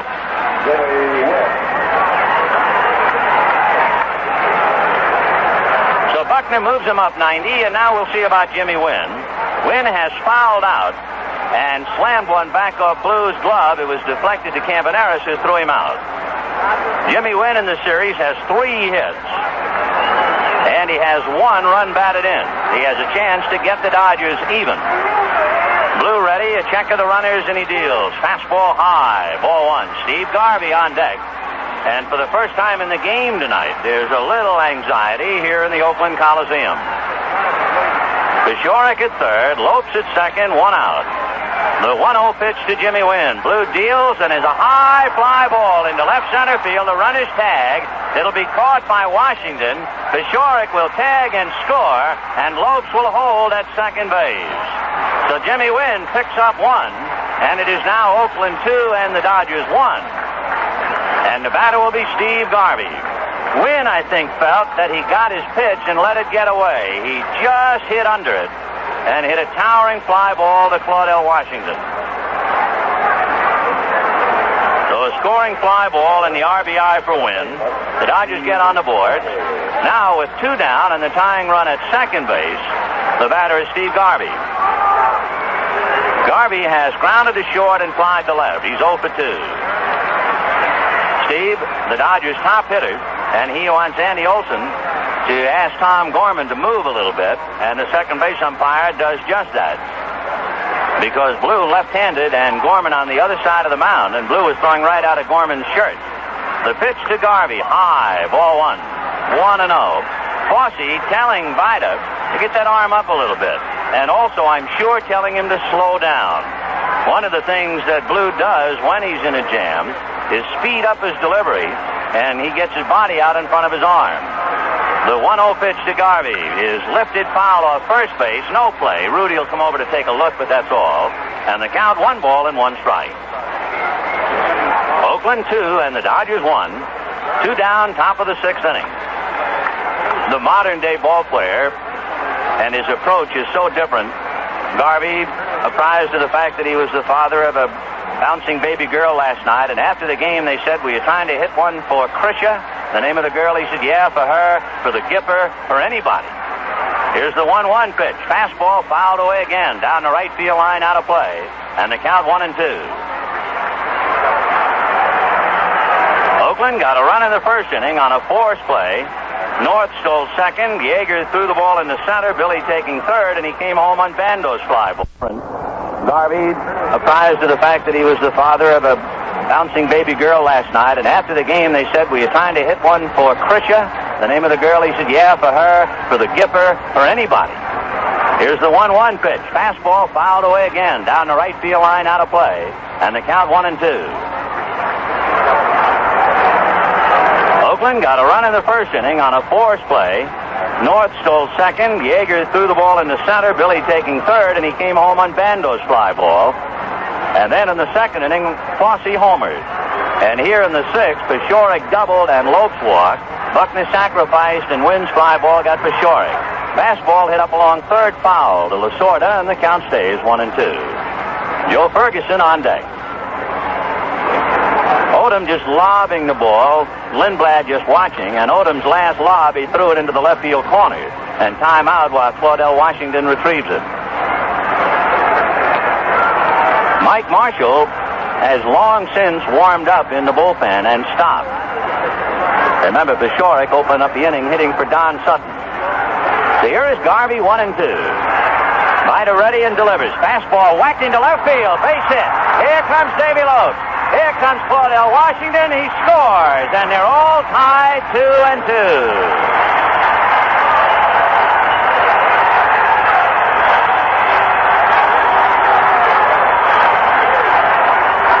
So the Dodgers get a lift from an unexpected quarter. A pinch hit by Tom Peshorek, making only his second appearance in the series.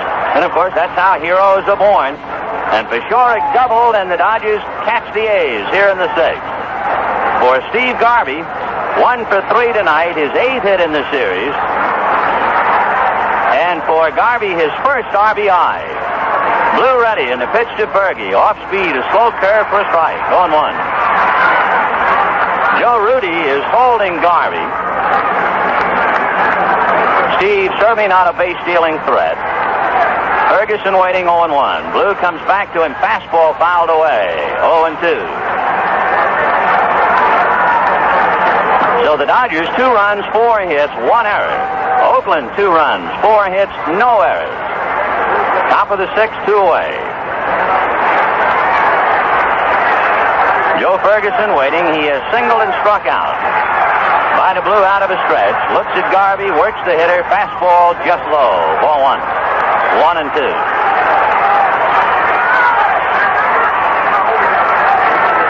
So Vida Blue struggling here in the 6th inning. And he has seen a 2-0 lead disappear. Now trying to get Ferguson to end the inning. The left-hander's 1-2 pitch to Joe. Curve up. Ball 2. 2-2. Lasorda out of the third base coaching box. Doing a little cheerleading. Jim Gilliam on his 46th birthday. Standing quietly in the first base coaching box. Gilliam played on all 4 Dodger championship clubs. 2-2. Blue ready and comes back to the hitter. Breaking ball, little nubber up along third, foul, and the count stays 2-2. The Dodger championship clubs in which Gilliam was involved would be 1955 in Brooklyn, 1959 in Los Angeles, 1963 in Los Angeles, and in 1965. And I guess the greatest play that we've seen in World Series in quite a while was the play that Gilliam made against the Minnesota Twins to save Sandy Koufax and give the Dodgers a championship. All right, Ferguson back up to the plate. 2-2. Vida Blue out of a stretch. Left-hander comes back, fastball, and a fly ball to left. Waiting for it is Claudel Washington. He comes trotting in, waiting some more, and puts it away. But for the Dodgers, 2 runs, 2 hits and a walk, and a man left. And at the end of 5.5 innings, the Dodgers 2, Oakland 2. Morning, Mr. Green. Say, haven't seen this big car in a spell. Nowadays, Caleb, we use our small car mostly. You know, this big engine might not be getting the exercise it needs. Exercise? Yup, to get rid of harmful engine deposits. Make sure you're using Quaker State motor oil. It's fortified to fight deposit buildup. Is Quaker State still available in most places? Yup, but people need it now more than ever. Quaker State your car. You keep it running young. Who makes a car? Now that's a dream. What all that great taste in tobacco from 5 different countries. To all water, you ought to know. You ought to know. Why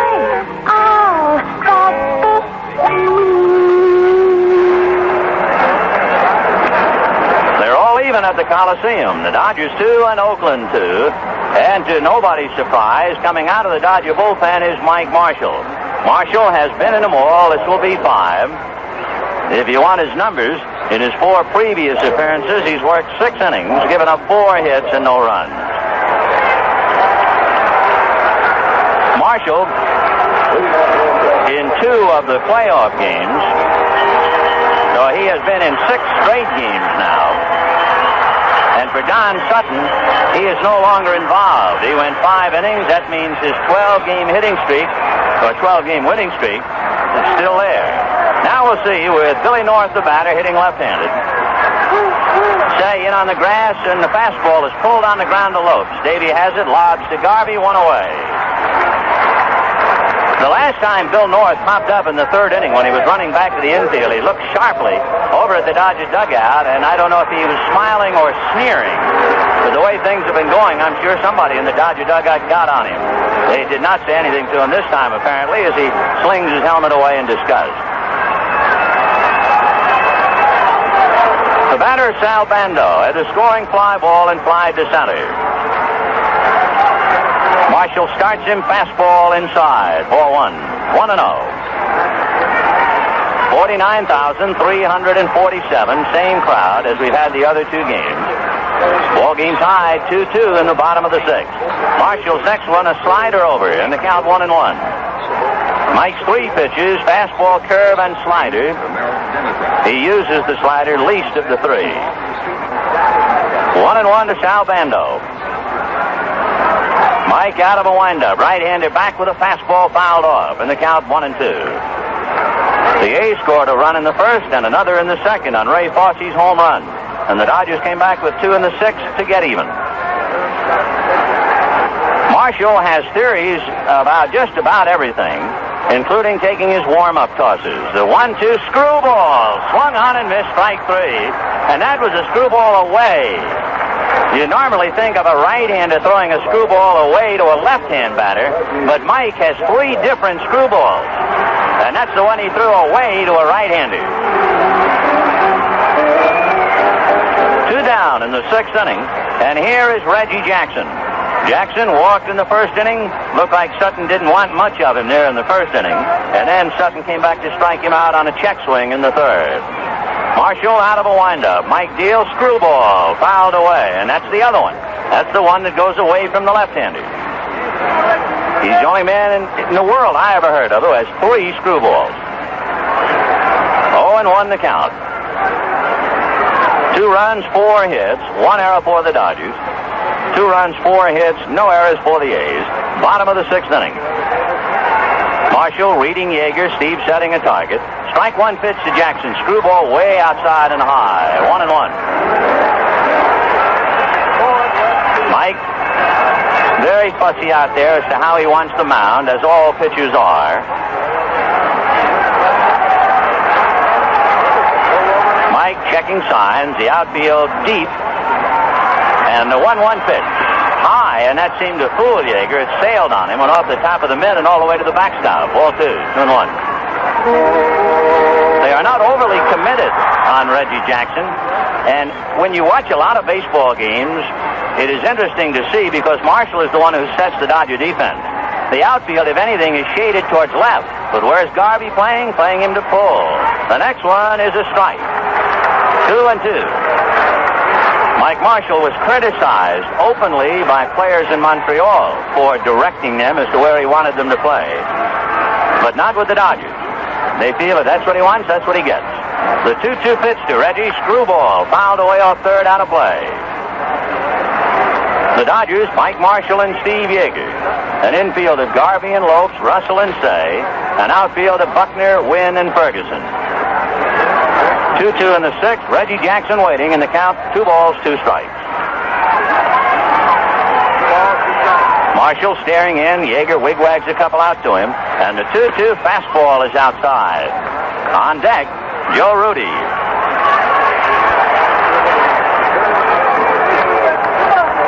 And 2, the count to Reggie Jackson. 2-2 tie, 2 out, 6th inning. Do or die for the Dodgers, and game number 5 of the World Series.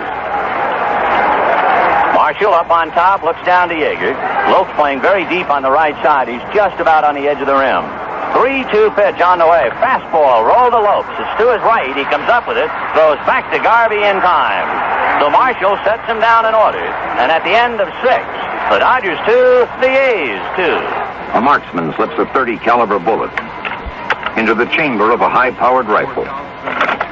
He squints through the telescopic sight, lines up the crosshairs on an object 40 yards away.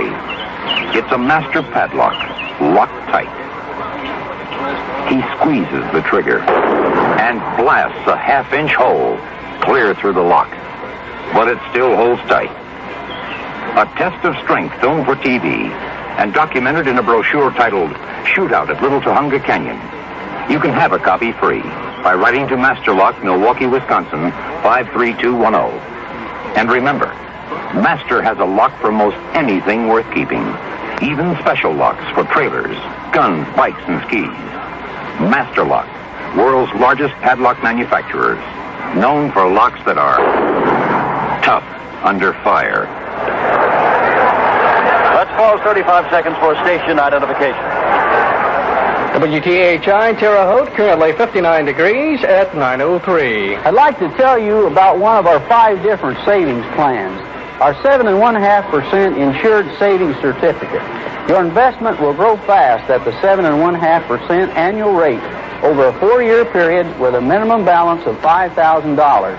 It's the insured, safe way to save with a high return of 7.5%.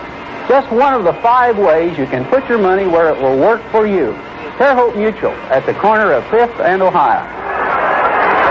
To the 7th inning, Vin Scully along with Jim Simpson, a 2-2 tie, and Ron Say pops the first pitch up to Dick Green. Green out on the grass, waiting for it to come down, comes back on the skin now and makes the catch. So Say pops her up, 1 away. Bill Russell, the Dodgers shortstop, came up with runners in first and second in the 2nd inning, fly to center. Came up with a runner in the 5th and nobody on, with Say walking, and Russell grounded into a double play. So he's 0 for 2. Bill with 1 hit in each of the 4 preceding games. Blue out of a windup, and the left-hander deals, and he high, ball 1. Down in the bullpen, they're not taking any chances. Odom and Lindblad throwing back a Vida. We mentioned earlier there has not been a complete game turned in the World Series since Steve Blass in 1971. Russell, it's a big chopper to Bando. He goes up to get it and throws him out. Nice play by Sal and a high hopper just to his left. The batter is Steve Yeager. Yeager came into the ball game with impressive credentials. He was 4 for 9 and a flossy 4.44 average. But Blue has just broken some dandy curveballs and struck him out twice. So 2 down, top of the 7th, the 2-2 tie. Blue ready and deals fastball. Pop foul off first, and it'll be no play. Rudy's going to come over, but it's well back into the stands. Shows you that what'll happen to a hitter. Yeager having so much trouble with Vida Blue's curveball that he had to be sitting on the curve, and he was so late on the fastball he barely hit it at all. 0-1. 7th inning, the Dodgers battling to stay afloat, and they have come from behind to tie the champion Oakland A's 2-2. Mike Marshall out on deck. 0-1 to Yeager. Blue ready and comes back. High fastball away, and the count 1-1. 330 down the lines, 375 up the alleys, 400 to center. Foul pole, an 8-foot wall. The 1-1 pitch to Yeager, off speed and away, ball 2. 2-1 to Steve Yeager.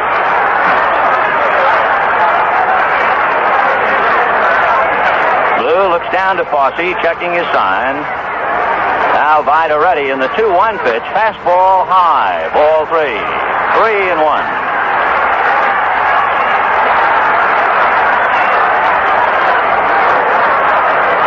Blue has walked 3, struck out 4.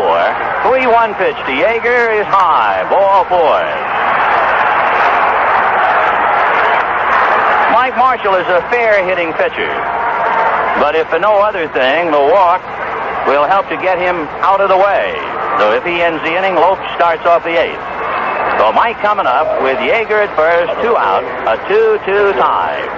Well, they have said all along there's not that much difference between the 2 ball clubs, although there certainly appeared to be a vast difference last night.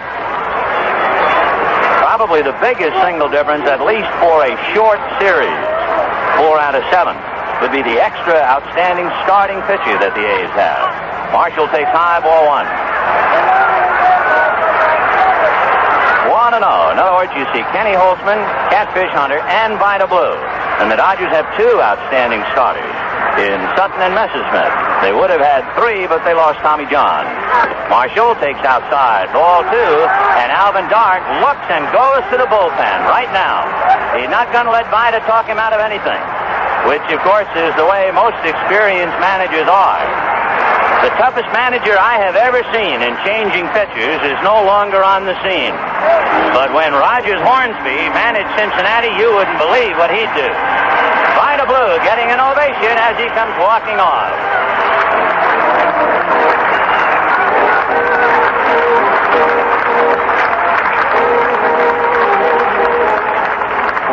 So we're still not going to have a complete game. as Odom will come out of the pen and pick up a 2-0 count. Just to conclude the story on Hornsby, there was no way a pitcher could talk Roger Hornsby out of coming out, because Hornsby, all he did was whistle from the dugout and just say, come on. He didn't go out. Well, Dark almost did the same thing. He was whistling to the bullpen halfway from the dugout to the third base foul line. And John Blue Moon Odom will pick up the pieces. For Odom, this will be his second game. He had just one inning under his belt, struck out a couple. A scoring point, Odom picks up a 2-ball, no-strike count.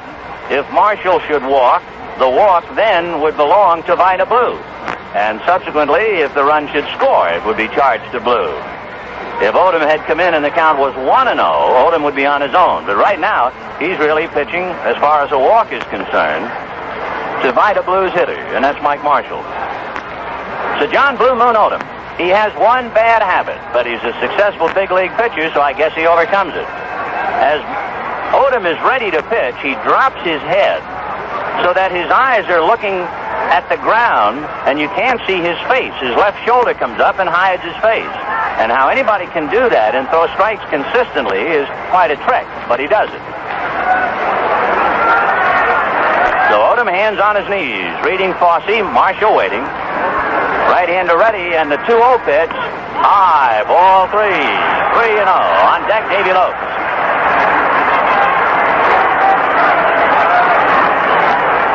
Odom, not superstitious. He wears 13, just as Joe Ferguson does of the Dodgers. Right-hander ready, and the 3-0 pitch to Marshall is inside, ball 4. Now remember, that walk is charged to Vida Blue. That means that Blue walked 5 men.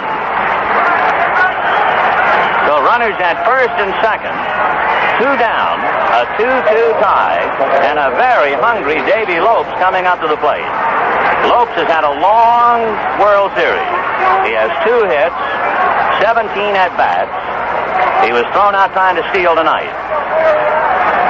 Sal Bando comes in from third to say something to John Blue Moon Odom, and Lopes just standing aside. There is certainly no speed out on the base paths with Yeager at second and Marshall at first.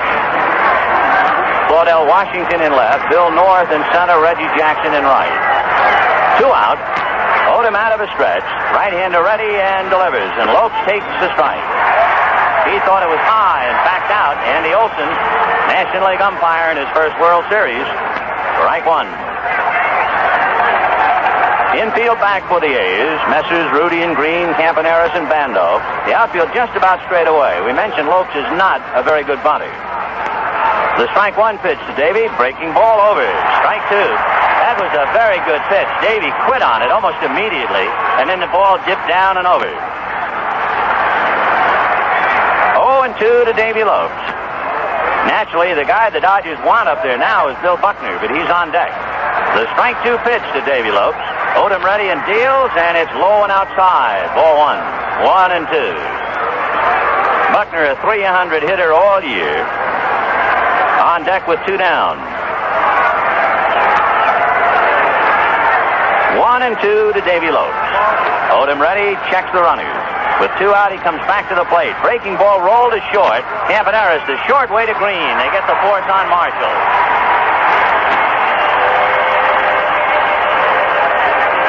No runs, no hits, 2 left. And the score at the end of 6.5 innings. Dodgers 2, A's 2. Just when you need it more than ever, you can find it more places than ever. That's Quaker State Motor Oil. Why do you need it more? Because if you're using your car less, that engine just isn't getting the exercise it needs. But Quaker State's quality protection is tailor-made to handle deposits that build up in an underworked engine. Now that you need it more, it's available more places. Nice to know. Quaker State your car. You keep it running young. This is Frank Blair on behalf of over 4,700 True Value Hardware stores. When you shop True Value Hardware stores, you can be assured of getting the best of 2 worlds. Brand name selection at money-saving prices and the personal service you would expect from a neighborhood merchant. Because your True Value Hardware dealer is precisely that. a hometown merchant who is a member of the nation's largest hardware buying network. Shop at your local True Value hardware store. True Value, not just a name, it's a way of doing business.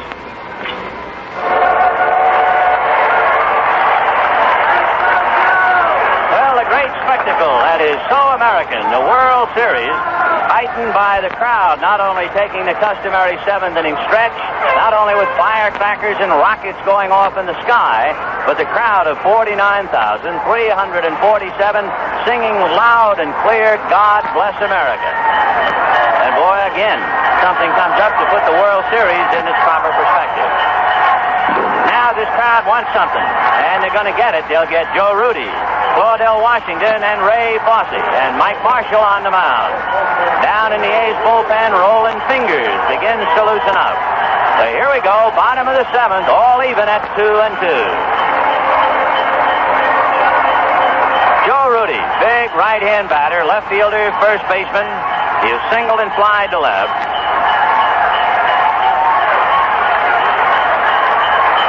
Marshall, along with Buckner, just waiting, and Buckner has had to come in from the left field area, talking to the left field foul line umpire, Doug Harvey.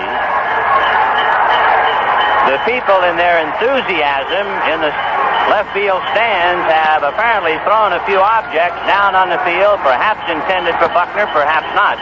But whatever it is, time has been called. Harvey now directing some park men to clean up the litter in left field. We have seen a lot of confetti and paper and frisbees, and timeout as they police the left field area. The Dodgers 2 runs, 4 hits, and 1 error. And Oakland 2 runs, 4 hits, no errors. The A's got a run in the first inning. Campanera singled, and North forced him. North then stole second, and Steve Yeager made his first erratic throw of the series, sailing the throw into center field, sending North to third, where he scored on a fly ball by Sal Bando. Then in the second inning, Ray Fosse hammered one over the left field wall.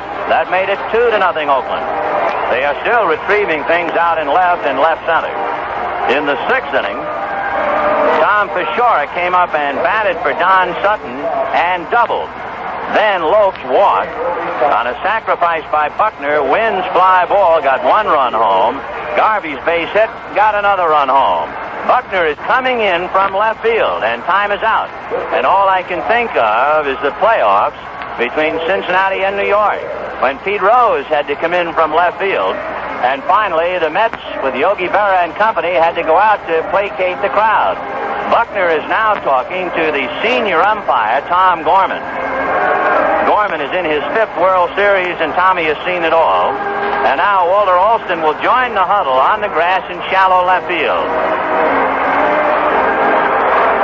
Doug Harvey and Tom Gorman counseling Buckner, although I don't know what they can do about Buckner. It would be the people in left field who apparently, I haven't seen anything thrown at him, but there was a lot of litter out on the field.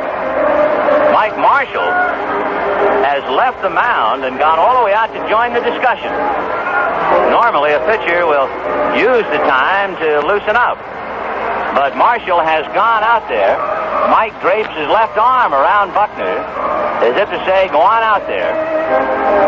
And the Dodgers, I don't know what they can do, lodge a protest, that's about it. Perhaps ask the umpires, to ask the public address announcer to appeal to the fans in left field to restore order. But Bill Buckner and Jimmy Wynn are troubled naturally out there in left and left center field. This is not the best ballpark in baseball to see. The lights would appear to be very far away, and particularly in the far reaches of the outfield. And that is not a Dodger complaint. The A's outfield, and for that matter, anybody who ever played here, has the same feeling. Well, Buckner goes back to his position, and we see some things now come out on the field. And Doug Harvey walks over to the Dodger left fielder. And so play is not going to begin, because the left field foul line umpire is now in left field, and he has retrieved whatever it was that came out of the stand. He rolls it off, and it evidently was a piece of fruit. So naturally, anyone out there in left field listening to the ball game, we would appeal to you. We were talking a moment ago about the Americanism of the World Series into fair play, and we hope that it'll calm down the enthusiasm of some of the folks who are not quite thinking right out there in left field. Okay, let's see what the players do. We'll let them decide it. Joe Rudy, Claudell Washington, and Ray Fosse. Mike Marshall, who took his warm-ups and then decided he would rather talk to his left fielders, is now going to work. Rudy, right-hand batter, singled and flied to left against Don Sutton. Well, Marshall right now is battling Odom for the decision. The pitch to Rudy. Fastball belted to left field. That's going to go all the way.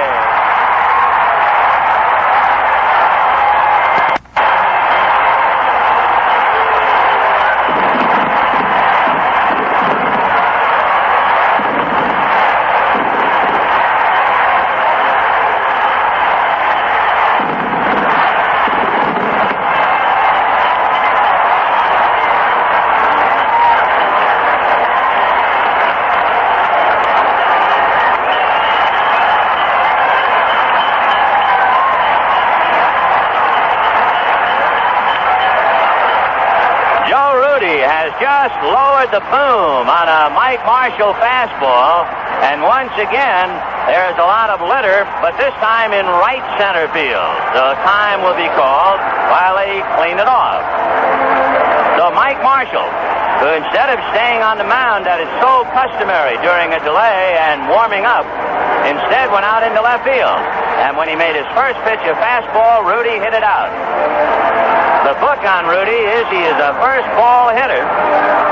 You got to get the ball down and away, and he got a first ball up, and Rudy gave it a ride. For Joe Rudy, that would be his first home run. It is the second home run for the A's in the game. Ray Fosse had homered in the second inning. And so Mike Marshall is stung by the long ball. He had given up only 9 home runs all year.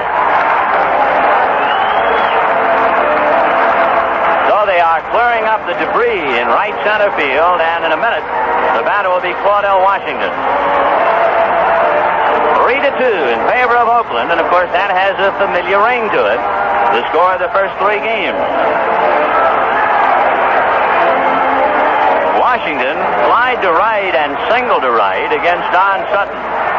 He's a youngster who is not at all fazed about World Series competition. In fact, I read a line saying that his inexperience is equaled only by his confidence. He takes a pitch high. Ball 1, 1-0. So the Oakland Coliseum is somewhat of a madhouse right now, as the Oakland A's, for the second time tonight, have taken a lead, this time 3-2. The 1-0 pitch. High. Ball 2, 2-0. I'll say one thing, if Rudy's home run beats him, they sure won't be beaten by a cheapie. He ripped it. 2-0, the count to Washington. Marshall back with a fastball fouled away, off to the left out of play, and the count 2-1. When the Dodgers bat in the 8th inning, they have Bill Buckner, Jimmy Wynn, and Steve Garvey.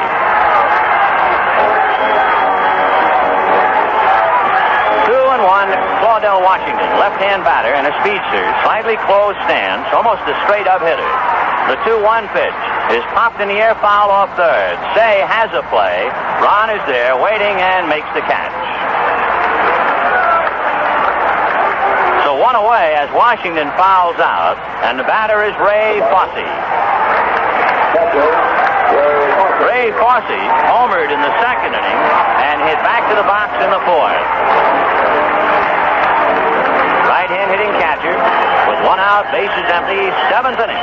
Oakland 3 and the Dodgers 2. And the 5th game of the World Series. The screwball is waved at and missed. Ray was way out in front of it, 0-1. Raleigh Fingers throwing in the bullpen. Fosse working the wood back and forth. Strike 1 pitch is rolled up along the third base line, and it peels off foul, and the count 0-2. Little hand clapping music in the background.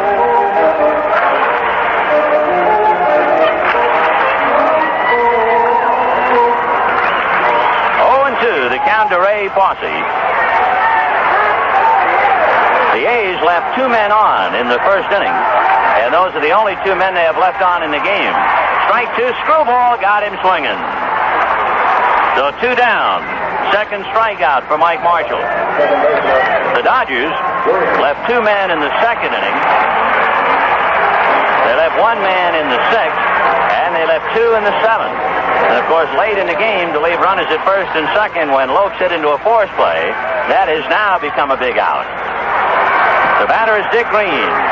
Fly to center and right, and he gets a Scroogey over for a strike. Going 1. 0-1 the count.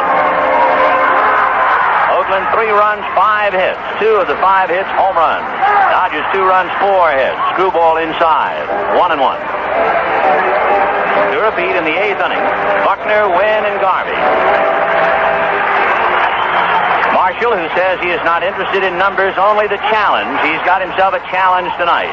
Green fouls a fastball away, upstairs off to the right, and the count 1-2. Green normally goes up the middle and the other way. So it is no surprise that he got a couple of screwballs, and then he was a little late on the fastball. 1-2. Marshall back to the plate, screwball, fouled off. So it's still 1-2. After Green would be Odom's spot. Jim Holt moving around in the on-deck circle, but it looks like no matter what happens, Fingers is coming in. Rowley has been throwing throughout the inning. 1-2 to Green. Marshall ready, Mike back, screwball, fouled away. That time, Marshall, instead of throwing the screwball directly overhand, dropped his arm somewhat and came a little by way of third base. Green giving him a battle, fouling him off, and the count 1-2. What a marvelous series Dick Green has had, and yet he hasn't done anything at the plate. The 1-2 pitch, fouled away, fisted foul, slider in on the thumb.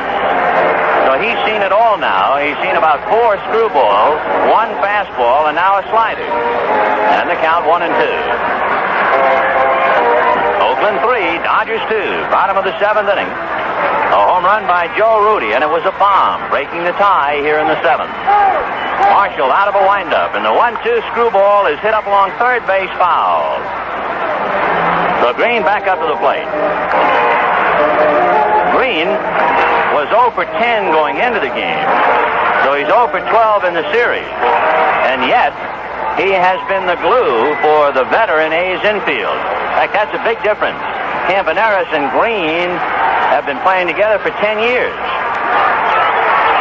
Here's the 1-2 pitch to Green. Screwball, got him swinging, and Marshall strikes him out. But a big run on the home run by Rudy. He hit a fastball out of sight.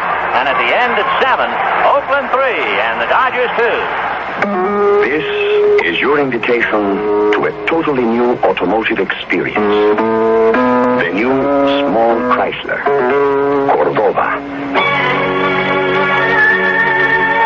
Cordova, crafted in the Chrysler tradition of engineering excellence, an automobile of beauty and harmony. Cordova is Chrysler convenience and Chrysler luxury. Rich textures and rare comforts around you. The soft warmth of glowing lamps. Thickly cushioned contour seating, which may even be ordered in fine Corinthian leather. This is Cordova. We invite you to experience this new Chrysler Cordova. So very luxurious, and yet so surprisingly affordable.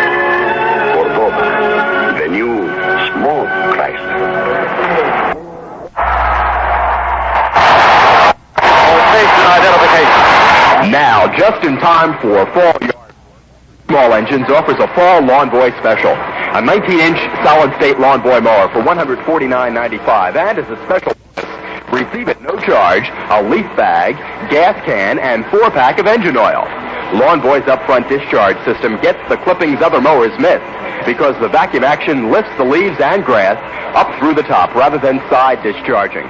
You can't do better than Lawn Boy at Decker's Small Engines, 20 North 11. WTHI Terre Haute. The new country giant. As we go to the 8th inning in Oakland with the A's leading the Dodgers 3-2. 3 changes by Oakland. Gino Tennis takes over at first base. Joe Rudy goes into left field. Raleigh Fingers on the mound. We are not sure how they are hitting yet. It is conceivable that Tennis would bat in the 9th spot so that he could have a at-bat in the bottom of the 8th. And you could put Fingers in Washington's spot. The left fielder coming out would have a long time to go before his at-bat. For Raleigh Fingers, that's the 4th game of the World Series in which he has been in, and 16 lifetime. Right-handed deals, and he gets it cornered. So he quickly asserts himself on the mound and takes command to Buckner 0-2. Fingers setting a series record. 16 lifetime relief appearances. That's what I call experience. The strike 2 pitch, breaking ball fouled away, and Buckner, who always loses his bat when he is fooled, did just that. And Fingers in his follow-through had to really do a job to get out of the way of it. 0-2. Buckner replacing some divots before coming back up. If you're keeping score with us, we can't tell you for sure how the A's lineup is offensively. As we mentioned, since Tennis and Fingers come in at the same time, Tennis could be batting 9th, and therefore first up in the bottom of the 8th. So we'll see. 0-2 to Buckner. He is 0 for 2 tonight, and lines one into right center field, base hit. And bobbling the ball in center field is Bill North, and Buckner is into second base, going for 3. Green throw, he is out!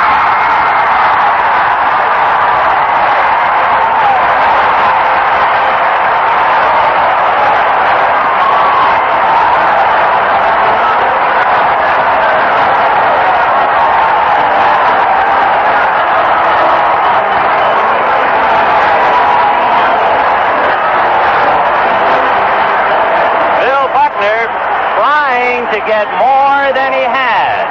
Opened up with a base hit. The ball was bobbled by Billy North for an error. That allowed Buckner to get to second, but he wanted more, which is a bad play when you're leading off an inning and you are behind and it's late in the game. But we were talking about Fingers. There's nothing and no substitute for experience, and so Buckner, who is a brash and audacious runner, is shot down on a fine throw by Dick Green to Sal Bando. And here is Jimmy Wynn. Fastball high, ball 1. So representing the tying run in scoring position at second, Buckner decided to go to third, and Green beat him with a perfect throw to Bando. The pitch to Wynn misses, ball 2, 2-0. It looked like a big boot by Billy North, but Buckner ran himself out of the play. 2-0 the count. Right-handed Fingers deals high, ball 3. And Bando decides he'll go in and talk to Raleigh. 0-2 to Buckner, and he singled. And then he got out of the scrape, and now he's behind to win 3-0. He'll move around again in the bullpen. Fingers in 4 games in the series. He's got to be a little weary. And the 3-0 pitch, Jimmy takes a strike. 3-1. On deck, Steve Garvey. But what a gamble by Bill Buckner. And he lost it. The 3-1 pitch to Wynn. Swung on and missed. Jimmy over swinging on that one. He wasn't just trying to make contact. 3-2. Well, I'm sure I can hear Walter Alston now. If the Dodgers lose, and they'll bring up the Buckner play. He'll say we are here because of base running. That's what got us here, and there is no way to second guess him. 3-2 to Jimmy Wynn. Fingers ready, Raleigh deals, and it's fouled away. Off to the right, out of play. But a clutch throw by Dick Green. Well, Buckner would have made it because he went in head first, and Bando just did get his hand before it got the bag. Here's the 3-2 pitch to Jimmy Wynn. High off the mid of Fosse all the way to the backstop. And, of course, the Dodgers, all they can do is shake their heads. They let a big play get away. So 1 out, a walk to Jim Wynn.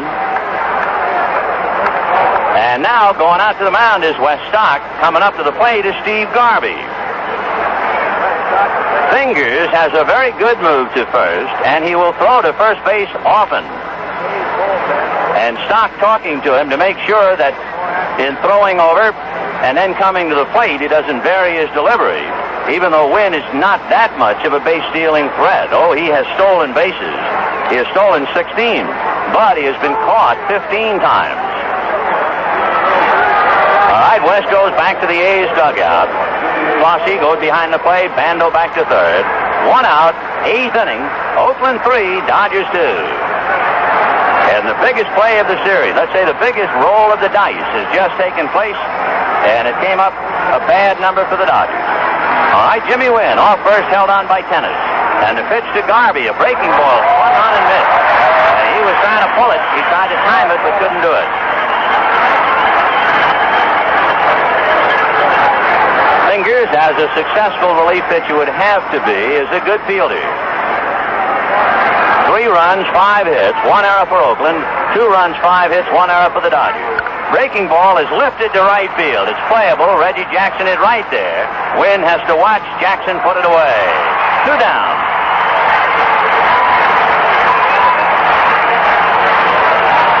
And the batter now will be Joe Ferguson. Fergie singled to center in the 2nd inning, struck out in the 4th, flied to left in the 6th, and Fingers has eaten him up in their confrontation. He has kept the fastball in tight and just blown him down. Fingers struck out Ferguson last night, struck him out in Los Angeles. Of course, it comes as no surprise because he gives right-hand batters fits. So here's Fergie with 2 down, Wynn at first, 3-2 Oakland, top of the 8th inning. Fingers out of a stretch, a glance at Wynn. The pitch to Fergie is belted, but it's deep and hooking down the line, foul. That's the 2nd one that Fergie has hit down the line. 0-1. He got a breaking ball that time, not the fastball. And Fergie might be the best guess hitter on the Dodger team. Even after Fingers had given him such a bad time on fastballs, he guessed breaking ball and he pulled it foul. So it's still 3-2 Oakland. All right, Fingers at the belt. Strike 1 pitch, fastball high, 1-1. In the 6th inning, the Dodgers came from behind to tie. In the 7th, they stranded 2 and then saw Oakland's Joe Rudi break the tie. Here in the 8th, Buckner has run them out of an inning after being given a golden break on the error by Bill North. And now a walk, an out later, and here is Ferguson. 1-1 pitch to Joe. Fastball over, 1-2.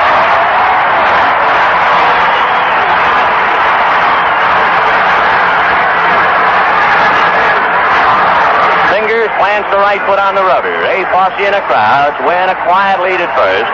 Right-hander ready, and the pitch with Wynn going is hit into center field. North hesitates, comes up, and makes the catch.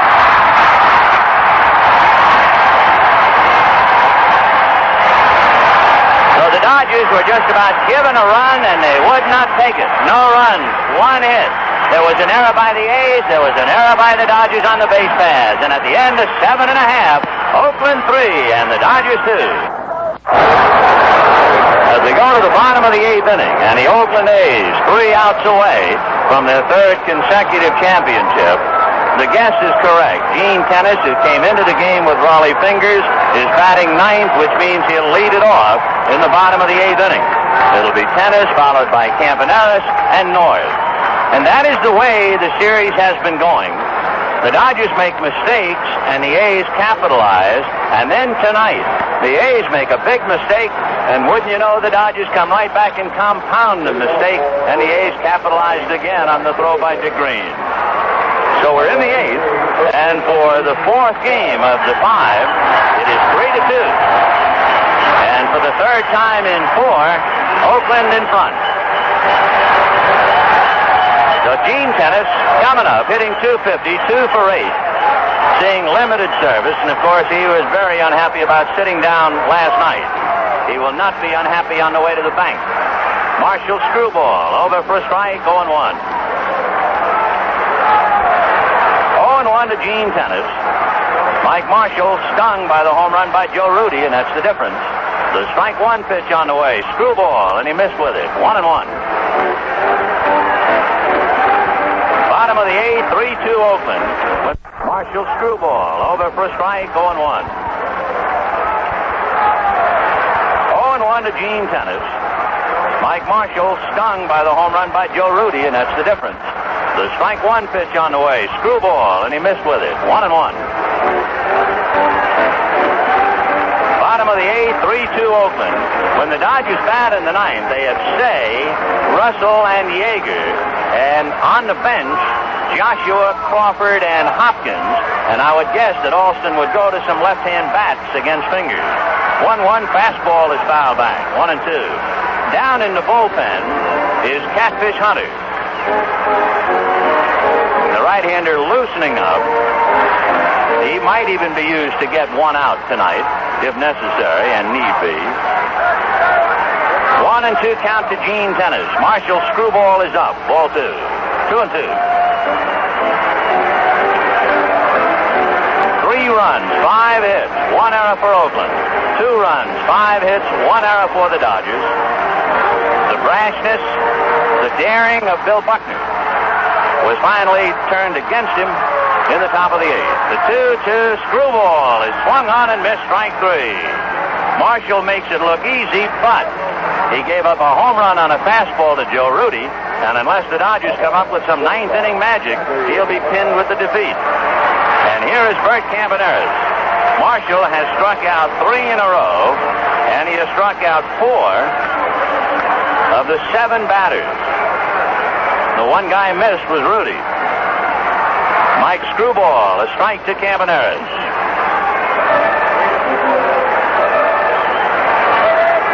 0-1. Bird waiting, he's 1 for 3. Marshall screwball, over again, 0-2. The Dodgers to repeat in the ninth have Ron Say, Bill Russell, and Steve Yeager. Pinch hitting candidates are Joshua, Crawford, and Hopkins. Screwball is hit foul outside of third down the line. So Tennis, who is a very good fastball hitter, never saw one, nor does Campaneris. It's one screwball after another. 0-2.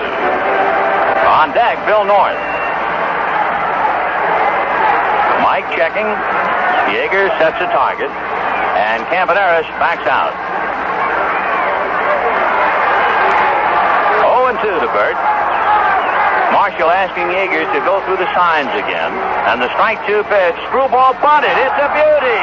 No play.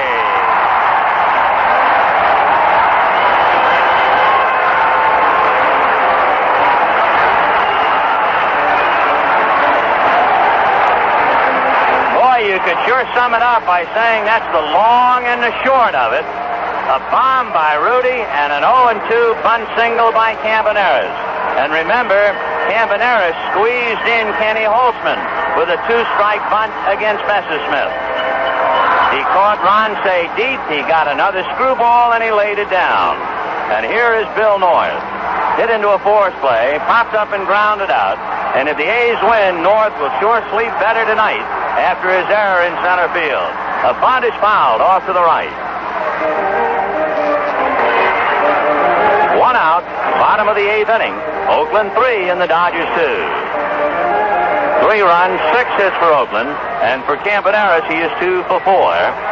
He has a half a dozen hits in 17 at-bats in the series. So the quiet man with the loud bat takes his lead at first. Marshall set, goes over there. Bert back to the bag. Mike has as good a move as any right-hander you'll see. 0-1 to Bill North. I think we mentioned this last night. When he bats right-handed, he drags and pushes. When he bats left-handed, he rarely pushes. He only drags. We'll see if he tries to bunt again.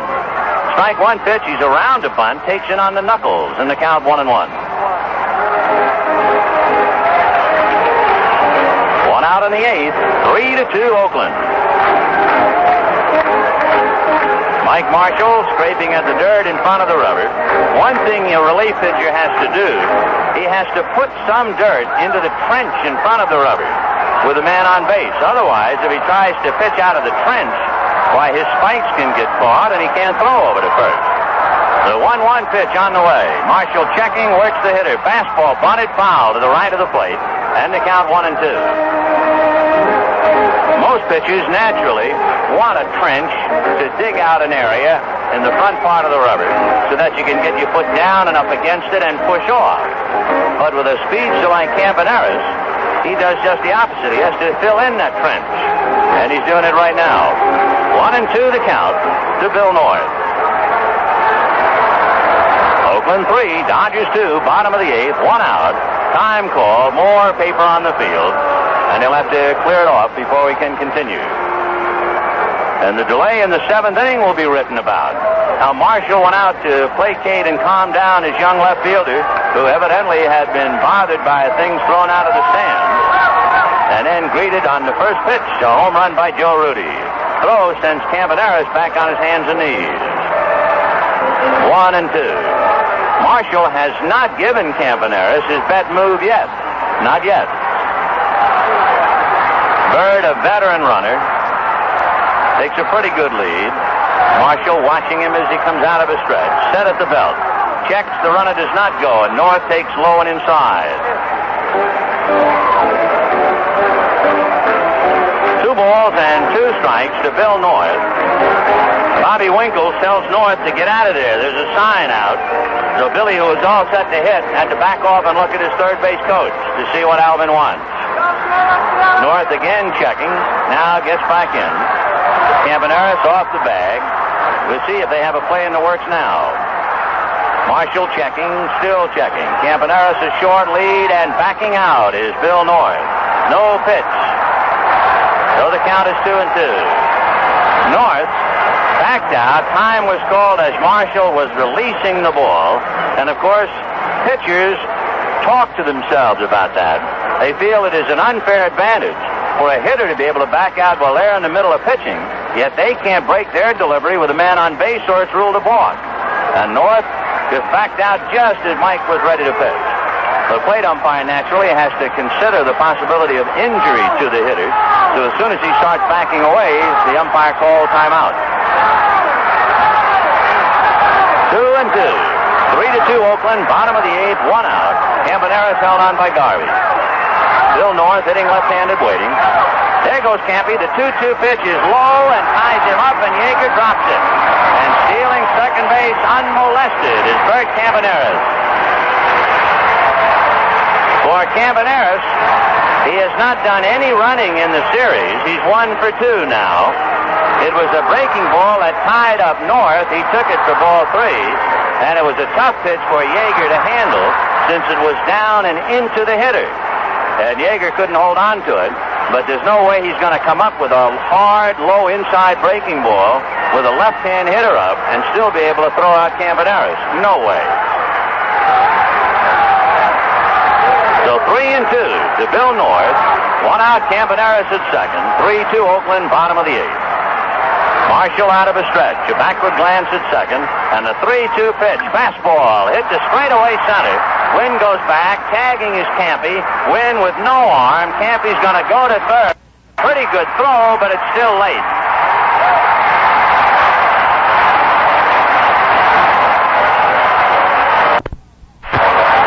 So Bill North hits a fly ball to Jimmy Wynn, and that moves Campaneris to third. So with 2 out in the 8th inning, Oakland leading the Dodgers 3-2, and Sal Bando the batter. Bando had a scoring fly ball in the first inning, flied to center in the third, and struck out in the 6th. Marshall will pitch out of a stretch with Campaneris coming down the line. So Bando waiting. Say is up 1 step or so instead of very deep at third. And Marshall, a sidearm fastball hit back to the mound. Marshall has it, turns, and throws him out. So for the A's in the 8th, no runs, 1 hit, a runner left at third. And at the end of 8, Oakland 3 and the Dodgers 2. Listen, ordinary batteries are great for flashlights, but not for a camera you use a lot. So come to the top. If you work your calculator hard and you need a battery that can work hard too, come to the top of the Ever-Ready line. Come to the ever-ready alkaline power cell, our best, longest-lasting power source. No ordinary battery ever made works so hard, so long. Repeat, no ordinary battery ever made works so hard, so long as the ever-ready alkaline power cell. Now you can get a $1 refund on specially marked packages of ever-ready alkaline power cells. Details at participating ever-ready dealers. Come to the top. Come to the ever-ready alkaline power cell. Well, to the ninth inning, with Oakland 3 outs away from their third consecutive World Championship. They've won 3 of the 4, and they're leading 3-2 here in the ninth. 3 runs, 6 hits, 1 error for Oakland, 2 runs, 5 hits, and 1 error for the Dodgers. Lindblad, the left-hander, Hunter, the right-hander, throwing in the A's bullpen. And in a moment, Ron Cey will be coming up. Cey will be followed by Bill Russell, and then we'll see about a Dodger hitter. Whether Yeager will bat or whether they will go to one of the 3 left-hand hitters available, Joshua, Hopkins, or Crawford. That's the reason why Lindblad is up. So 3-2 Oakland in the ninth inning. Ron Cey, single to left, walked and popped up. Rollie Fingers ready and deals, and he's down and away, ball 1, 1-0. The Dodgers ran themselves out of an inning in the 8th, but of course they ran themselves partially why they got into the World Series in the first place. The 1-0 pitch to Ron Cey. Overhand fastball, a strike, outside corner, 1-1. Fingers a marvelous pitcher, big right-hander. Sidearm over the top either way. Makes life very miserable for right-hand batters. Back with a fastball, and that's hit to right field. Jackson on the ball, to the track, and makes the catch. And almost dropped it, evidently. He lowered his head. I think that ball must have slipped around in the glove, but he held on to it. 1 away. So that might be Ron Cey's last at-bat. And now Willie Crawford will come up and hit for Bill Russell. It is a long year. The only way you can experience a long baseball season is to go through it. And that means from the first day of spring training, day after day and night after night, 4 a.m. arrivals, late flights, coffee in the wee small hours, waiting on bags, unpacking, packing, and unpacking again, homestands and road trips, rainy nights at home and on the road, and all that long, hot time boils down to this. The Dodgers have 2 outs left in the World Series. The A's are leading 3-2, and Willie Crawford will be the batter. Crawford hit one out in a hurry the other night. He has hit a dozen home runs this year, counting the one he hit, and Alvin Dark said, wait a minute. And he's gone out to talk to Fingers. Raleigh has not been that impressive in the last couple of appearances. The Dodgers have hit the ball pretty hard against him, and he'd be the first to admit that he has gotten away with a couple. Tonight he got away on the 0-2 base hit by Buckner, the error, and then Buckner's daring, shot down by Dick Green. Cey hits the ball hard and deep to right, but Jackson goes to the warning track to flag it. And with 1 out, here is Willie Crawford.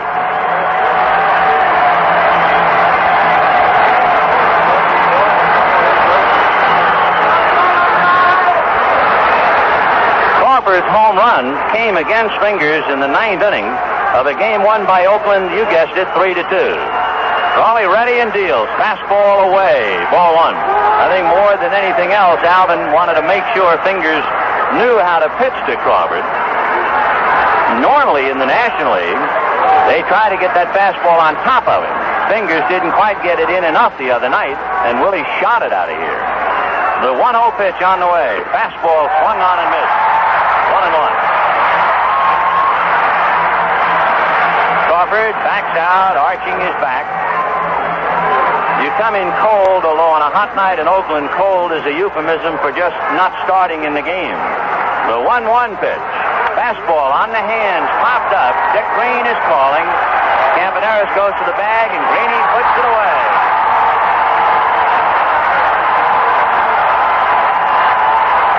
And now the A's are 1 out away, and the batter will be Vaughn Joshua, batting for Steve Yeager. Joshua hitting for Yeager. 2 out in the 9th. It was Joshua who hit against Fingers last night. He hit a fastball up the middle, and Green, as always, was in the right spot to turn in the game-ending double play. Fingers said later he was going to move Green, but Green, a marvelous positioner, and he decided to let him stay, and it was just as well for Fingers. 1 out away from the championship by the Oakland A's. Fingers deals a comebacker. Fingers has it and throws to first.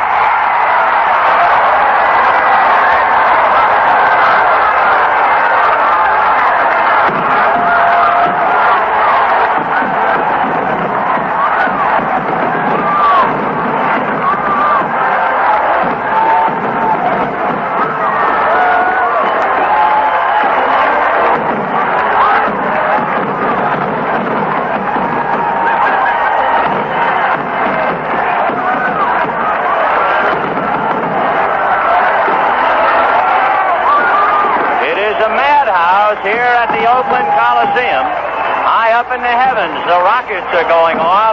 Down on the field, thousands of youngsters pouring out of the stands. The ball players battling for their lives to get back into the dressing room, and the A's have done it. They have beaten a young and inexperienced Los Angeles club 4 games to 1.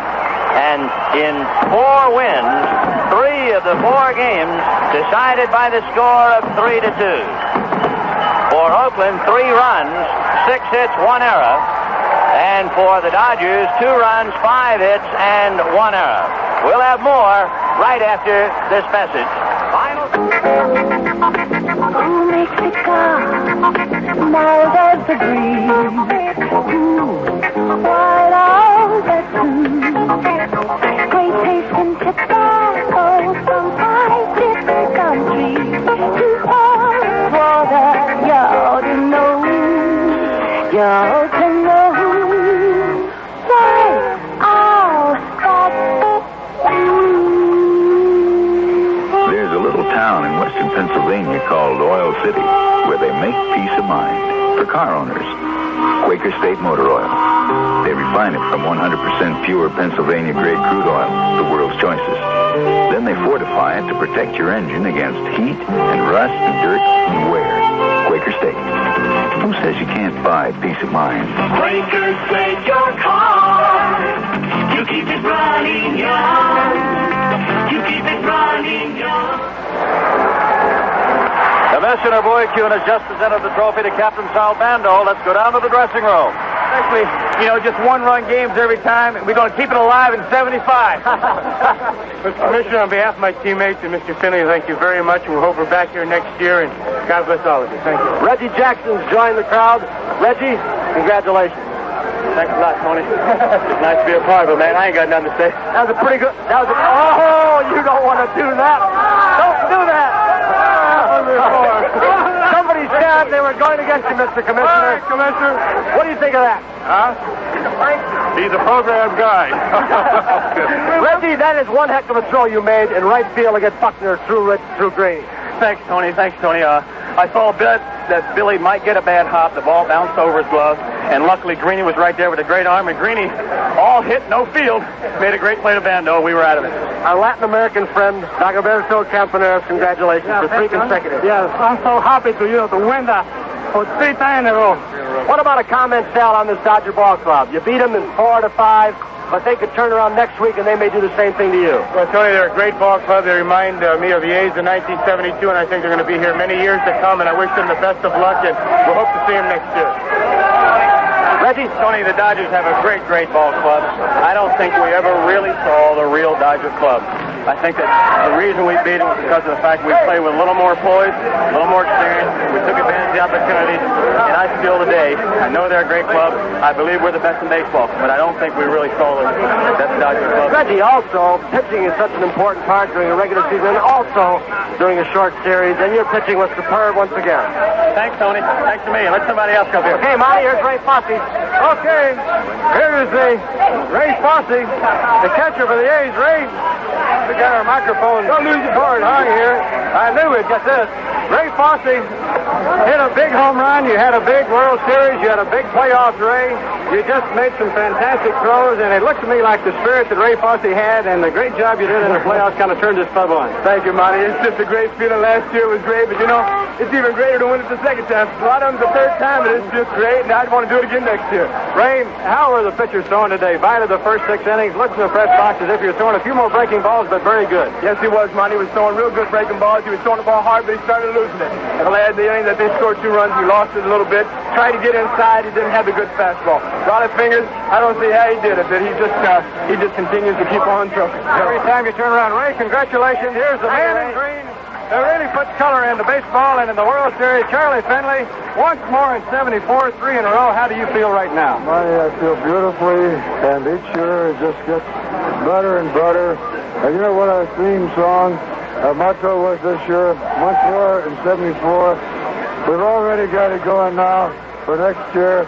We jive in 75, and I'm so proud of this ball club. They're a great group of athletes and a wonderful bunch of gentlemen. So it's real happy to be here.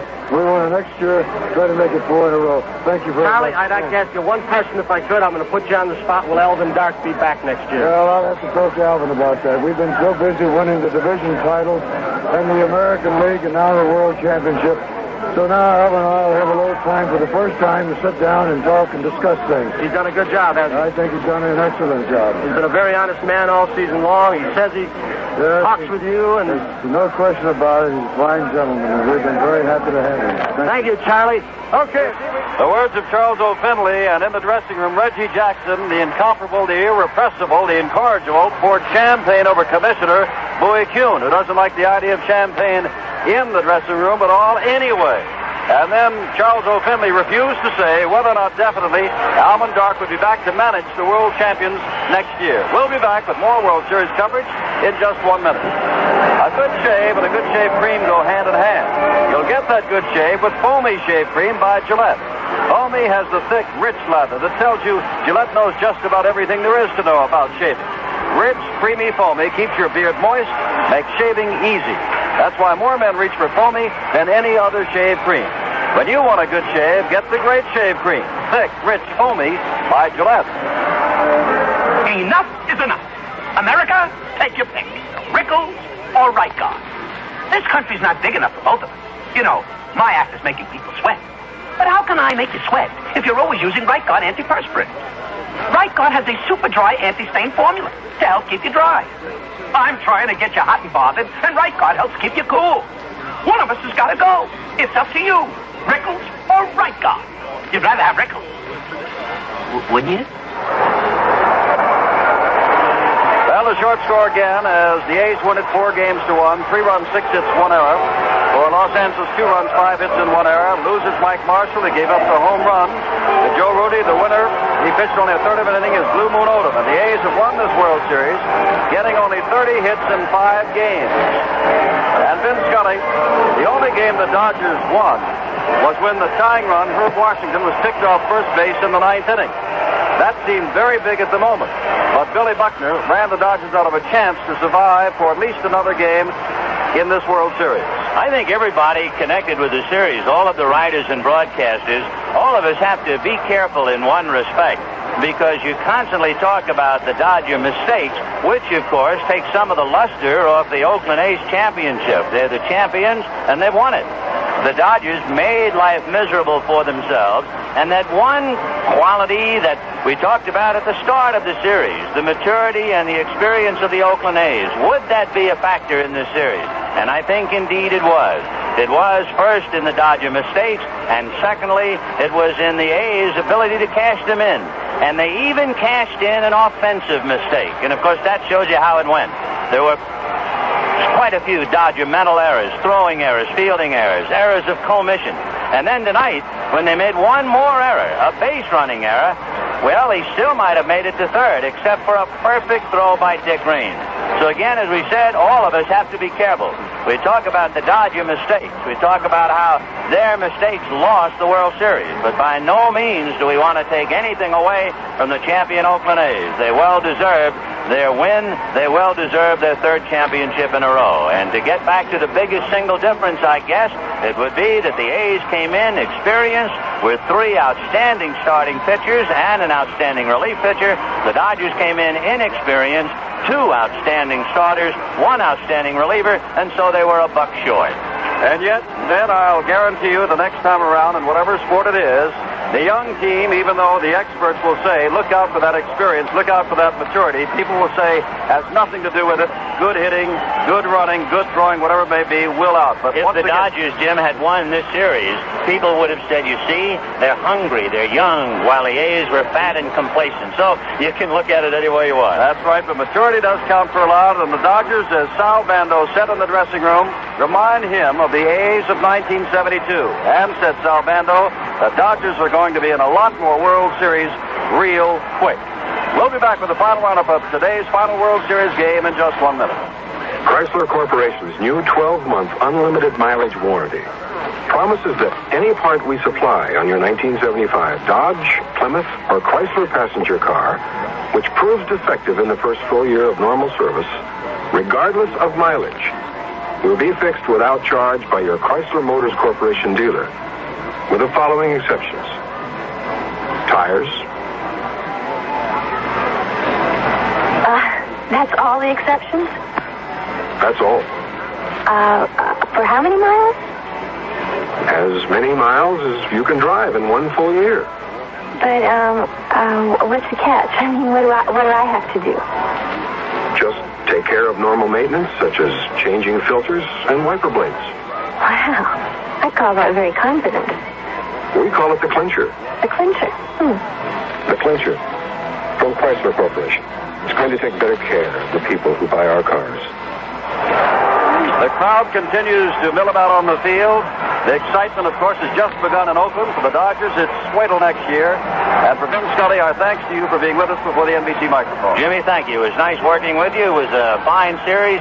And now I'm going to go home and shut up until next spring training. And I have a hunch I'll see you right here in the same booth next year with the Dodgers. Our engineer has been John Cameron. Our NBC producer, Hal Ashby. Now this is Jim Simpson. For Vin Scully, saying goodbye from excited Oakland Coliseum in Oakland, California. This broadcast has been authorized under broadcast rights granted by the Commissioner of Baseball solely for the entertainment of our listening audience. And any publication, rebroadcast, or other use of the descriptions and accounts of the game without the express consent of the Commissioner of Baseball is prohibited.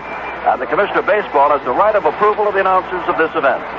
The 5th and final game of the 1974 World Series has been brought to you by the makers of Eveready Alkaline Power Cell. Come to the top with Eveready's best, longest-lasting power source. By the Gillette Track 2 shaving system. It's the closest thing to a perfect shave. By your nearby Dodge dealer who invites you to see the change in Charger. It's a whole new car. The Kemper Insurance Company. They're with you for the long ride. And by the makers of Quaker State Motor Oil. Available more places than ever, now that you need it more than ever. The final score in the final and 5th game of the World Series, Oakland 3, Los Angeles 2. This has been an NBC Radio Network sports presentation.